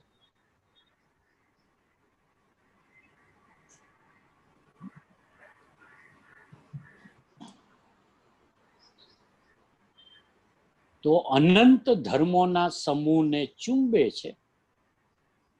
છોકરું નાનું હોય ને એને ચુંબે ને, આમ ગાલને અડે ને ચુંબે તો કે ના, કે ના, હોઠને તું અડ્યો નથી, હોઠ એના શરીરને અડ્યો નથી, એ શરીર તારા હોઠને અડ્યું નથી, અને ચુંબન મેં લીધું એમ માન તો કે ભ્રમ છે. સિદ્ધાંત આવી ગયો. આખો સિદ્ધાંત સોસર બહુ અંદરમાં જ્ઞાનમાં ઉતારી દે ગુરુદેવ કે બાપુ એ તો તું, તને લાગે ને નાના છોકરા તો એકદમ ઇનોસન્ટ હોય હે ને, તેમ ભેટી પડવાનું મન થાય હે ને, ગાલ ઉપર ચૂંબતા હોય. ગુરુદેવ કે સાંભળ બાપુ, એમાં તારો ગાલ છે ને એ એના શરીરને અડતો નથી, તારા હોઠને તું અડતો નથી. કે સાહેબ હોઠ મારા કે ના શરીરના?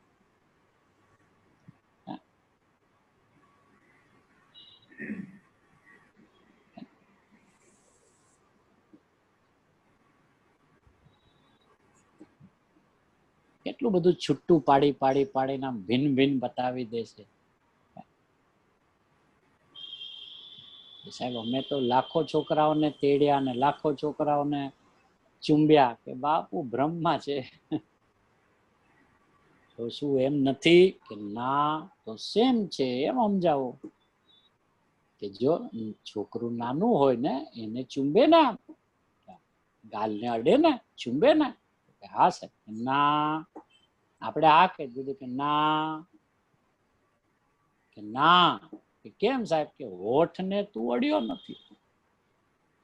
અચ્છા, હોઠ એના શરીરને અડ્યો નથી એટલે એની સામેવાળાની વાત કરી. પછી એ શરીર તારા હોઠને અડ્યું નથી, અને ચુંબન મેં લીધું એમ માન, કે બાપુ ભ્રમ છે. આ નવો ધર્મ હશે આવો, કે પણ અત્યાર સુધી તો સાંભળતા નહોતા તો નવો કાયદો હશે આવો. સોનગઢ વાળાએ નવો કાયદો એમ કે છે ને.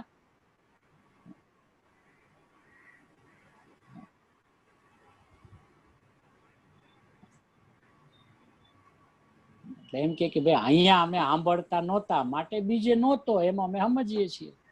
ગુરુદેવ કે બધે હતો, ઘણે ઠેકાણે. એમ તું ના પાડી દે એમ થોડી હાલે. તને નથી ખબર એટલે તું ના પાડે, તેથી કઈ બીજી જગ્યાએ ધર્મ જ નથી એમ થોડી છે. તો કે મહાવિદ્યમાં તો પ્રભુ બિરાજે છે, ત્યાં તો ધોધમાર ધર્મ ચાલે છે. 20 તીર્થંકરો બિરાજે છે, 20 વિહરમાન પ્રભુ, ત્યાં તો ધોધમાર ધર્મ ચાલે છે. અને આ જ ચાલે જ પાછું. અને આ ન્યાનો જ આવેલો છે. અને અહીંયા પણ જયારે 24 હતી જે સમયમાં હે ને, આદિનાથ ભગવાન થી મહાવીર પરમાત્મા સુધી, ત્યારે આ જ ચાલતો હતો અહીંયા પણ. એ તો હમણાં વિરહ પડ્યા ભગવાનના, એટલે આ બધા અંધારા છવાઈ ગયા છે. હે ને, એટલે ધર્મ પાયે મૃતવત થઈ ગયો છે, પણ ધર્મ તો આ જ છે. આ કઈ મહાવિદ્યમાં આ હાલે છે, ભરત ક્ષેત્રમાં બીજો હાલતો હોય છે એમ છે. અહીંયા પણ આ જ હાલતો, પણ અત્યારે અહીંયા વર્તમાનમાં પ્રત્યક્ષ તીર્થંકર પરમાત્માનો વિયોગ છે. આદિનાથ ભગવાન થી મહાવીર પર્યંત આ જ ચાલતું હતું.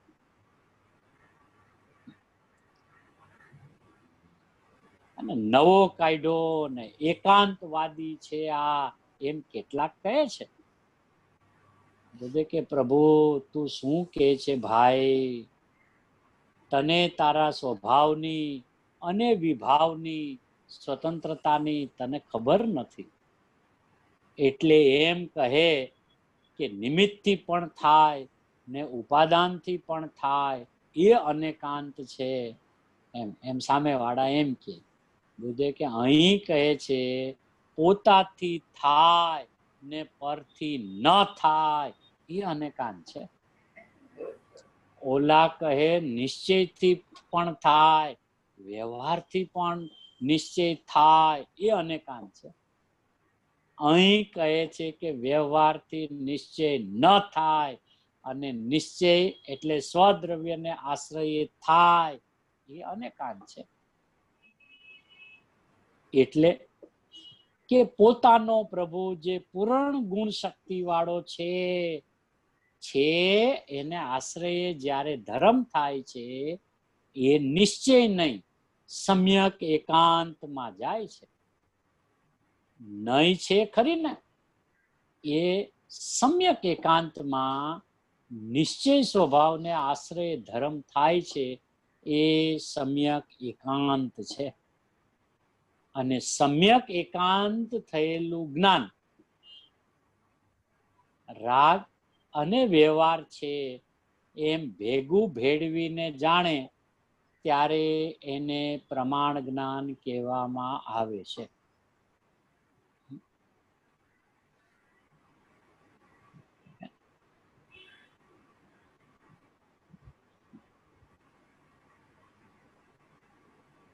હવે જેને સમ્યક એકાંત નું જ્ઞાન થયું, એટલે કે નિશ્ચય સ્વભાવનું જ્ઞાન થયું, ત્યારે એ જ્ઞાનની અંદરમાં પોતે જે પોતાના ચૈતન્ય સ્વરૂપમાં જે ન ઠરીને રહી શક્યો, ત્યારે જે બીજી સ્થિતિ ઉત્પન્ન થઈ એને પણ એ જ્ઞાન જાણે છે.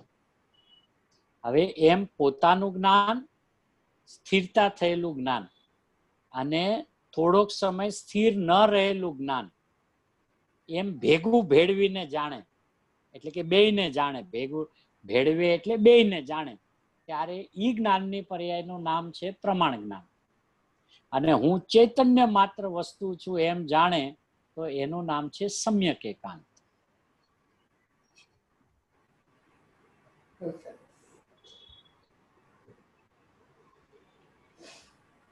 અને ત્યાં સુધી તો લીધું નય ચક્રમાં, હે ને, કહ્યું કે પ્રમાણ પૂજ્ય નથી. કેમ કે પ્રમાણમાં બીજું એટલે પર્યાય ને રાગ ભળે છે. શેમાં? જાણવામાં. અને નિશ્ચય નયમાં પર્યાયનો નિષેધ વર્તે છે. માટે નિશ્ચય નય પૂજ્ય છે, પ્રમાણ પૂજ્ય નથી. બીજી પર્યાયને ભેળવીને જ્ઞાન કરે છે, પણ ઓલું પેલાનું રાખીને. હવે પ્રમાણ જ્ઞાન પણ કોને કહેવાય? કે જેને નિશ્ચયને રાખ્યું છે ઉપરાંત વર્તમાન દશાનું જ્ઞાન કર્યું છે, એનું જ્ઞાન પ્રમાણ ઈ સમ્યક પ્રમાણ જ્ઞાન છે. બરાબર. પણ નિશ્ચયનું જ્ઞાન ઉડાડીને ખાલી પર્યાયોનું જ્ઞાન જેને રાખ્યું છે એનું તો પ્રમાણ જ્ઞાનનું પણ સાચું નથી.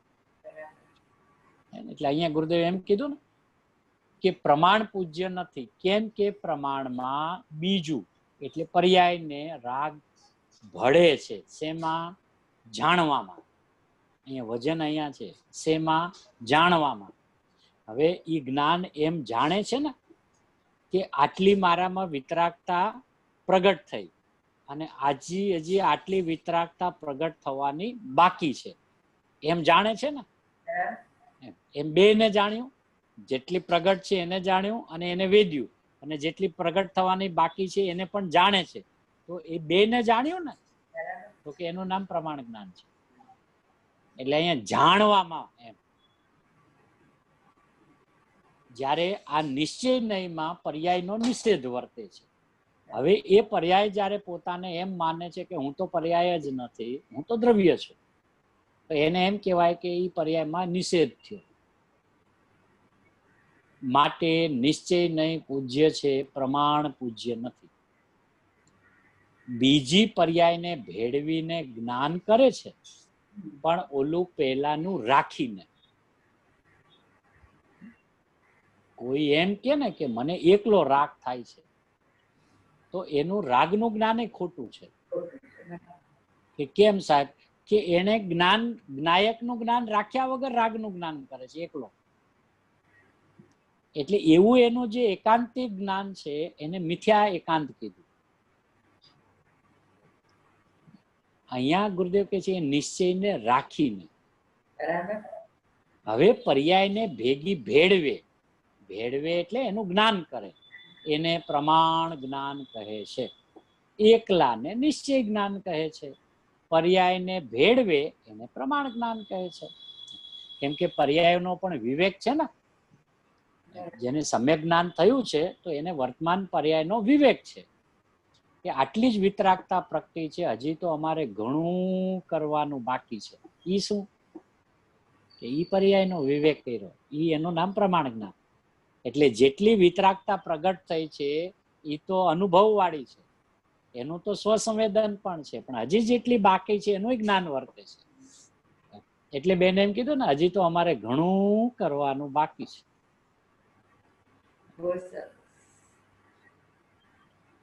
પણ એ પ્રમાણ જ્ઞાન પર્યાયને જાણે એ જુદી વાત છે.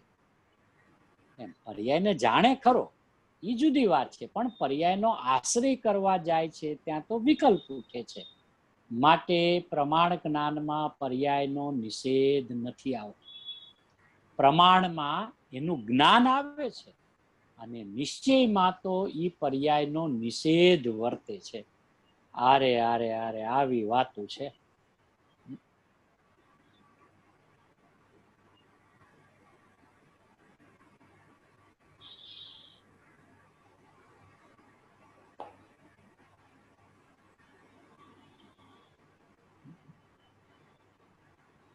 એથી અહીં તો એને અભેદ રત્નત્રય, ઓલું નિશ્ચયગત સિદ્ધ કરવું છે ને, નિશ્ચયગત છે ને, એકાગ્ર નિશ્ચયગ્રત.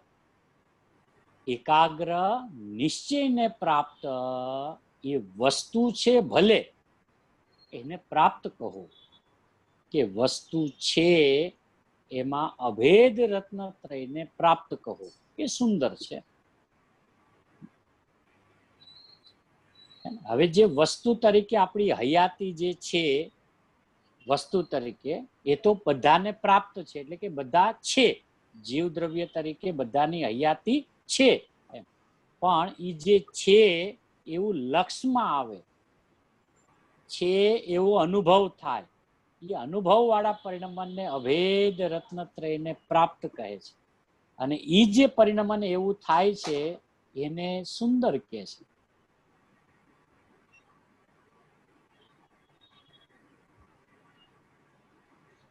શ્રોતા કે છે સાહેબ એ તો ક્ષય દ્રવ્યની વાત કરવી જોઈએ ને. ગુરુદેવ કે અહીં તો આત્મામાં ઉતારવું છે ને, અહીંયા આપણે તો ક્ષય દ્રવ્યમાંથી કાઢવું છે તો આમાં. છ દ્રવ્યને તો એટલે આગળ રાખ્યા ઓલા 5 ને, પછી આપણને 6 નંબરે મૂક્યા જ ને. એ કે એ 6ની જ વાત કરવી છે, પણ વાત ઓલા 5 ને આગળ રાખીને કરે છે. એટલે ગુરુદેવ કે અહીં તો આત્મામાં ઉતારવું છે ને અહીંયા આપણે તો, અને 6 દ્રવ્યમાંથી કાઢવું છે તો આમાં છેલ્લો સરવાળો તો એ લેવો છે ને. એમ ઓલા 5 ને થોડી સિદ્ધ કરવા, એ તો થઈ ગયા એમ. પણ હવે તને ભરોસો નથી આવતો ને કે મારી વર્તમાન પર્યાય નિર્મળ છે, એટલે ઓલા 5 ને લઈ આ લોકોને જોઈ લે. એ લોકોની થોડી વાત કરી, વાત તો તારી જ કરવી છે. બરાબર.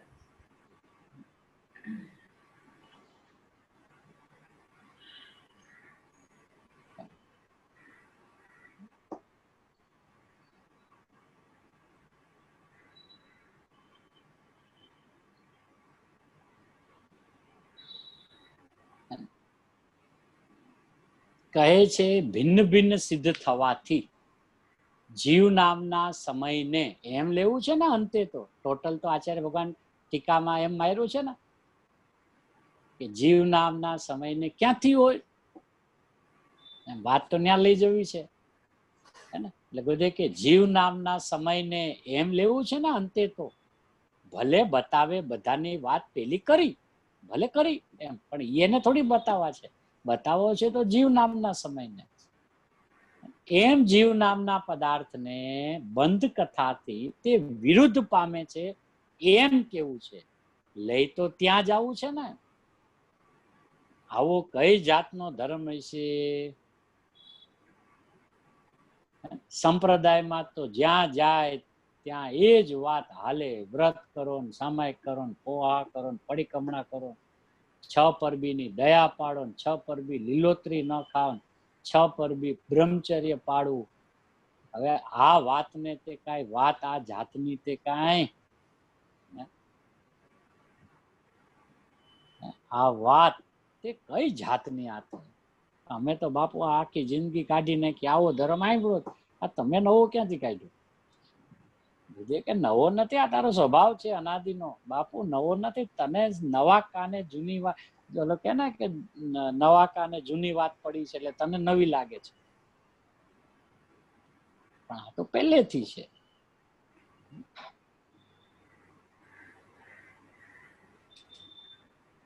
એ તો એક આગળ ગુરુદેવ દ્રષ્ટાંત આપે છે કે બિલાડીના બચ્ચા હોય તો એ 7 દિવસ આંખ ઉઘાડે નહીં. પછી જયારે એની પહેલી વાર આમ જરાક આંખ ઉઘડે ને તો એનું આખું જગત આમ નવું લાગે.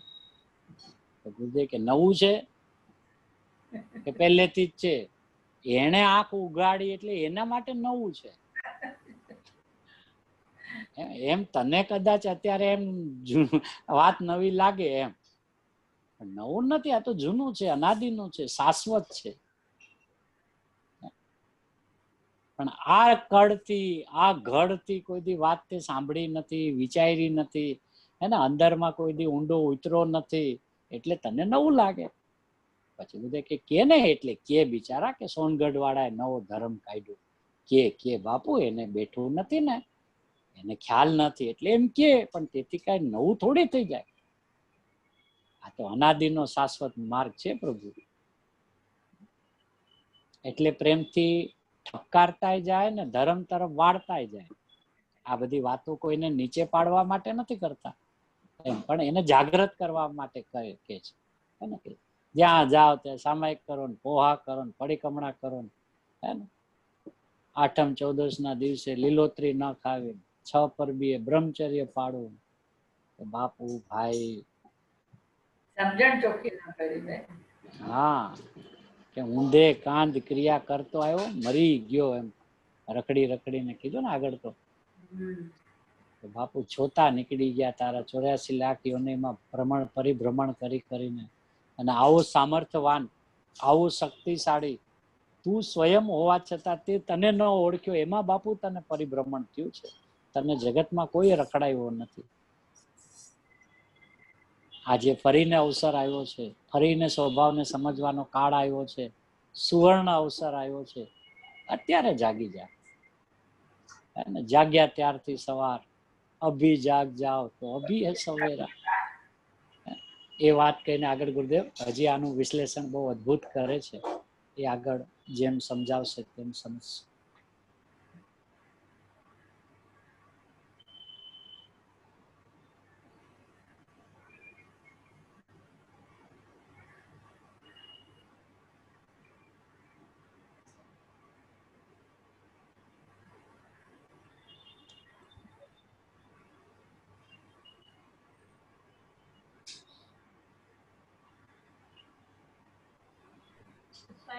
સારું કર્યું ભાઈ.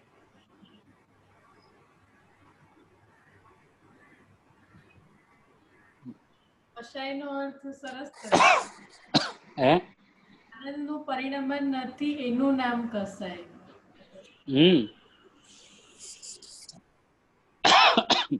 આત્માને કસ્યો તો કઈ રાગે કહીશો નથી ને, એ તો એને એનું નામ રાગ આપ્યું છે. એને તો એ સમયે અતિન્દ્રિય આનંદનું વેદન નથી, એમાં આત્મા કસાણો છે, એટલે એને કસાયના પરિણામ કીધા.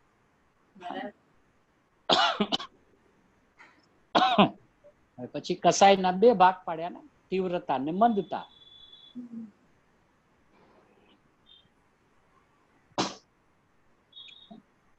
આ પુણ્યના પરિણામ મૂંઢમાર છે, પાપના પરિણામ છોલાઈ જાય છે. એટલે એની શું છે, તરત પાટાપિંડી થાય એટલે 2-4 દિવસમાં હરખું થઈ જાય. આ મૂંઢમાર આખી જિંદગી નડે.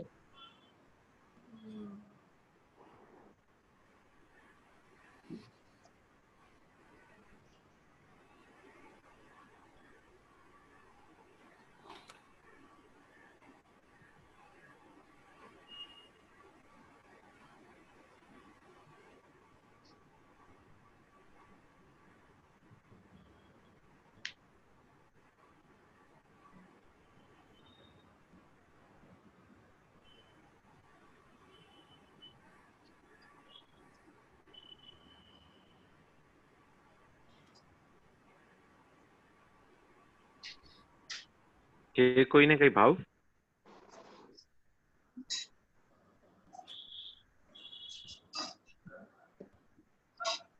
ભાઈ પર્યાયને ચુંબાવી એમ વાત આવે.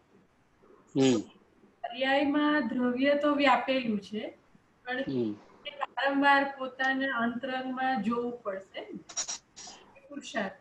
હા, એટલે એમ કે એને જોવે ક્યારે ખબર પડે તો બરાબર. હવે માન લો એક અપેક્ષા તો અત્યારે ખબર પણ પડી ગઈ ગુરુદેવ મળ્યા પછી, એમ હવે એને ભૂખ નથી લાગતી. અચ્છા. એ છે ને, બાળક જયારે ભૂખ લાગે ત્યારે જ રડે ને ત્યારે જ માં એને પેટ ભરાવે. ભાઈ એને ભૂખ લાગવી છે ને,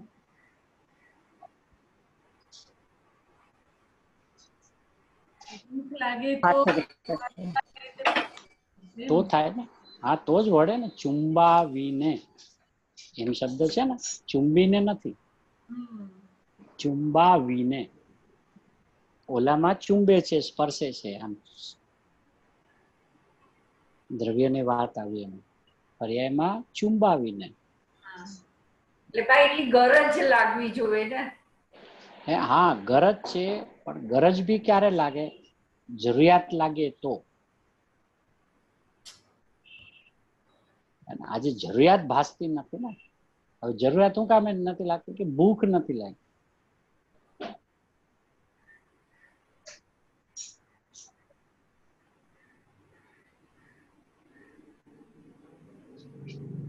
સ્વરૂપની ભૂખ લાગવી જોઈએ ને. દર્શન કરવાની ભૂખ, વંદન કરવાની ભૂખ, વયાવચની ભૂખ, પૂજાની ભૂખ, વ્રતની ભૂખ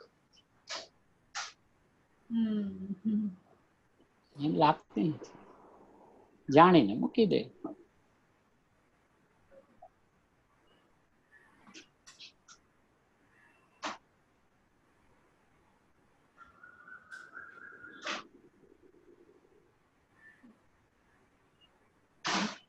ભૂખ લાગવી ભાઈ એની વાત છે, તો એ પોતે પોતાની મહિમા પૂર્વક કરે તો એને ભૂખ લાગી કહેવાય. એટલે એ સીધો પછી ચોટી જ જાય. બરાબર.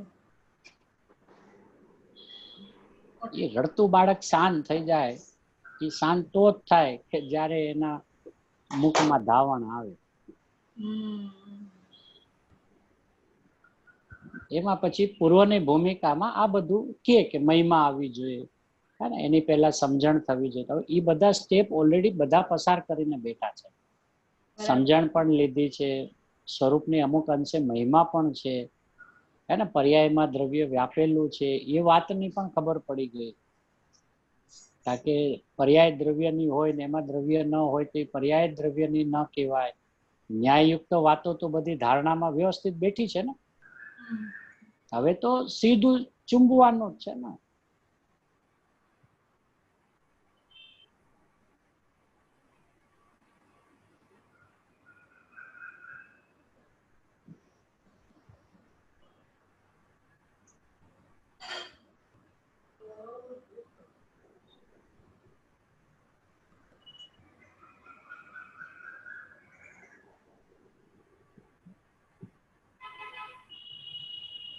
જે નાનું બાળક હોય ને એના રડવાના પ્રકાર દર વખતે ભૂખ લાગી એવા ન હોય.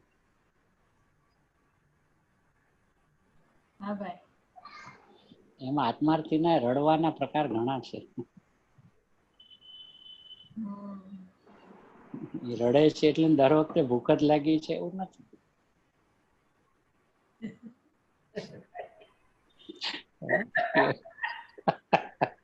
એવું છે હો. માં સમજી જાય ને, કદાચ બીજા રડતા હોય તેમ કે જરાક જો ને રડે છે ભૂખ લાગી કે ના ના આવે આ નાટક તો છે આને બીજી મને ખબર છે આને હું જોવે છે. એ ભૂખ લાગી હોય ને ત્યારે એને રડવાનો પ્રકાર જુદો હોય. મને ખબર હોય ને તો હું એની માં છું.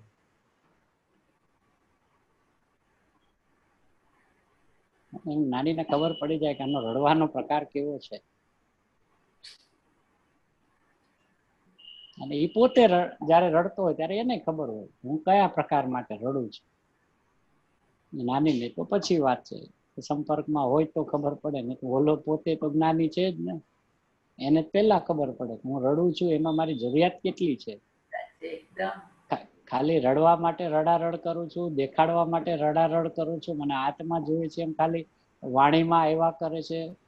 શું છે હું રડું છું તો કેવી રીતે રડું છું તે એને પોતાને ખબર હોય. એટલે એના લક્ષણો છે એમ. ભૂખ નો લક્ષણ નું રડવાનું જે હોય ને જોરદાર હોય. આ કામ થાય એવું છે જોરદાર. હા, કારણ કે ભૂખ નું છે ને એંધાણ જ જુદું છે ને. જો રમતા હોય અને કઈક વસ્તુ જોતી હોય ને રડતા હોય તો ઈ રડવું, અને ભૂખ લાગી હોય ને રડતું હોય ને ત્યારે બે ના રડવામાં ફરક.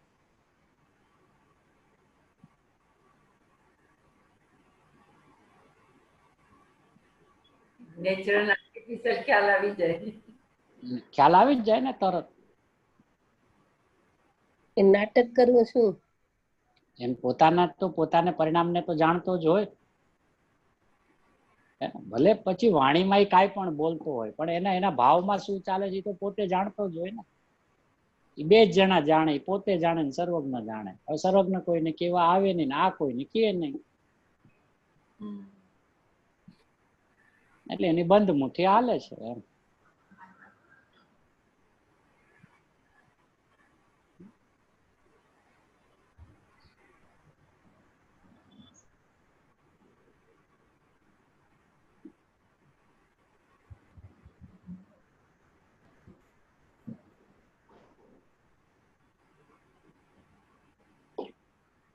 આવી અદ્ભુત વાત જીનેન્દ્ર પરમાત્માની દિવ્ય ધ્વનિની અંદરમાં પરિપૂર્ણ સ્વભાવની પરિપૂર્ણ ધારા નિરંતર અમૃતમય રૂપે ઝરે છે. અમૃતમય સ્વભાવની અંદરમાં આડોટીને ગણધર આદિ આચાર્ય ભગવંતો ખૂબ એનો રસાસ્વાદ માણે છે. અને એ રસાસ્વાદ માણતા એ સૂત્ર અને શાસ્ત્રોની જે અદ્ભુત રચનાઓ થઈ છે, પણ એ શાસ્ત્રોનો ઉકેલનારા કોઈ વર્તમાનમાં જોઈએ ને, લખાણું તો ઘણું બધું છે પણ એ લખનારા તો લખીને વયા ગયા, પણ ઉકેલનારા જો કોઈ ન મળે આપણને તો કોણ બતાવે એમાં શું લખીને ગયા છે. તો ઉકેલનારા પણ મહાવિદેથી ભરત ક્ષેત્રમાં મારતે ઘોડે આવ્યા અને એક એક વચનની અંદરમાં રહેલા ગંભીર ભાવોને આપણી કાલી ગયેલી ભાષાની અંદરમાં ગુરુદેવશ્રીએ જે રીતે સ્પષ્ટ કર્યું છે અને જે રીતે ઉકેલ્યું છે, જેને જીવનભર એક શબ્દ નથી લખ્યો પણ લાખો કરોડો શબ્દોના વાચ્યને જેને એકલા સ્વાનુભૂતિના બળે ઉકેલ્યા છે, એવા આ તીર્થાધિરાજ વર્તમાનના સૂર્યકીર્તિ ભગવાન એવા પૂજ્ય ગુરુદેવશ્રી દ્વારા જે રીતે આ તત્વનું ઉદ્ઘાટન થયું છે, સ્વરૂપનું જે રીતે પ્રતિપાદન થાય છે, એવું જ સ્વરૂપ આપણને સૌ કોઈને તત્ક્ષણ લક્ષમાં આવીને આપણે સૌ કોઈ અતિન્દ્રિય આનંદના રસાસ્વાદને માણીએ એવી મંગલમય ભાવના.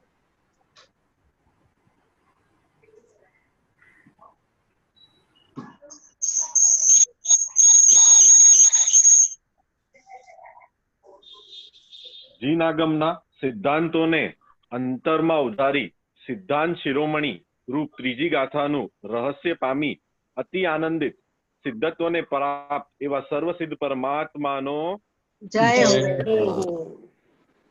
ઓમકાર ધ્વનિમાં આવતા સિદ્ધાંતોમાંથી ત્રીજી ગાથાને સિદ્ધાંત શિરોમણી બતાવી ભવ્યોના અંતર સુધી ભાવ પહોંચાડતા નિજાનંદમાં લીન એવા સર્વ અરિયંત પરમાત્માનો છ દ્રવ્ય સ્વરૂપ વિશ્વ બતાવી આનંદ રસ સભાર ઓમ ધ્વનિમાં આવતી ત્રીજી ગાથાની સિદ્ધાંત શિરોમણી રૂપે થયેલ ગૂંથણી એવી પૂજ્ય શ્રી જીનવાણી માતનો જીનાગમના સિદ્ધાંતોને અંતર વળોવણ દ્વારા રસ બસતી ત્રીજી ગાથાનું સિદ્ધાંત શિરોમણી રૂપ આનંદિત વેદન પામી અન્ય જીવોને અતિ આનંદ અતિ ઉત્સુક એવા સર્વ આચાર્ય ભગવંતોનો જીનાગમોના સિદ્ધાંતોને રસધાળ ભવ્ય સમક્ષ મૂકી સિદ્ધાંત શિરોમણી રૂપ ત્રીજી ગાથાનો અર્ક પીવડાવી આસન ભવ્ય જીવોને અતિન્દ્રિય આનંદમાં ડોળાવતા એવા ગ્રસ્તોગ નાયક પૂજ્ય શ્રી કહાન ગુરુદેવનો સિદ્ધાંત શિરોમણી રૂપ ત્રીજી ગાથાના અંતર્મંથન દ્વારા ભાવાંશને તારવી રસાંશનો આસ્વાદ લેતા અતિ આનંદિત એવા પૂજ્ય શ્રી ભગવતી માતનો સમયસારજીમાં રહેલ ત્રીજી ગાથાને સિદ્ધાંત શિરોમણી જણાવી બે દ્રવ્યોની ભિન્નતાના સિદ્ધાંતને ભવ્યોને આપવા પ્રેરક એકમાત્ર શાશ્વત વિતરાગ જીન ધર્મનો મીઠી મીઠી વિદેહની વાણી બતાવતું માતાજીનું અતિ સૂક્ષ્મ જ્ઞાન વૈભવના આજે મંગલ પ્રકાશન દિવસ છે એનો જય હો. જય જીનેન્દ્રભાઈ. જય જીનેન્દ્રભાઈ. જય જીનેન્દ્રભાઈ.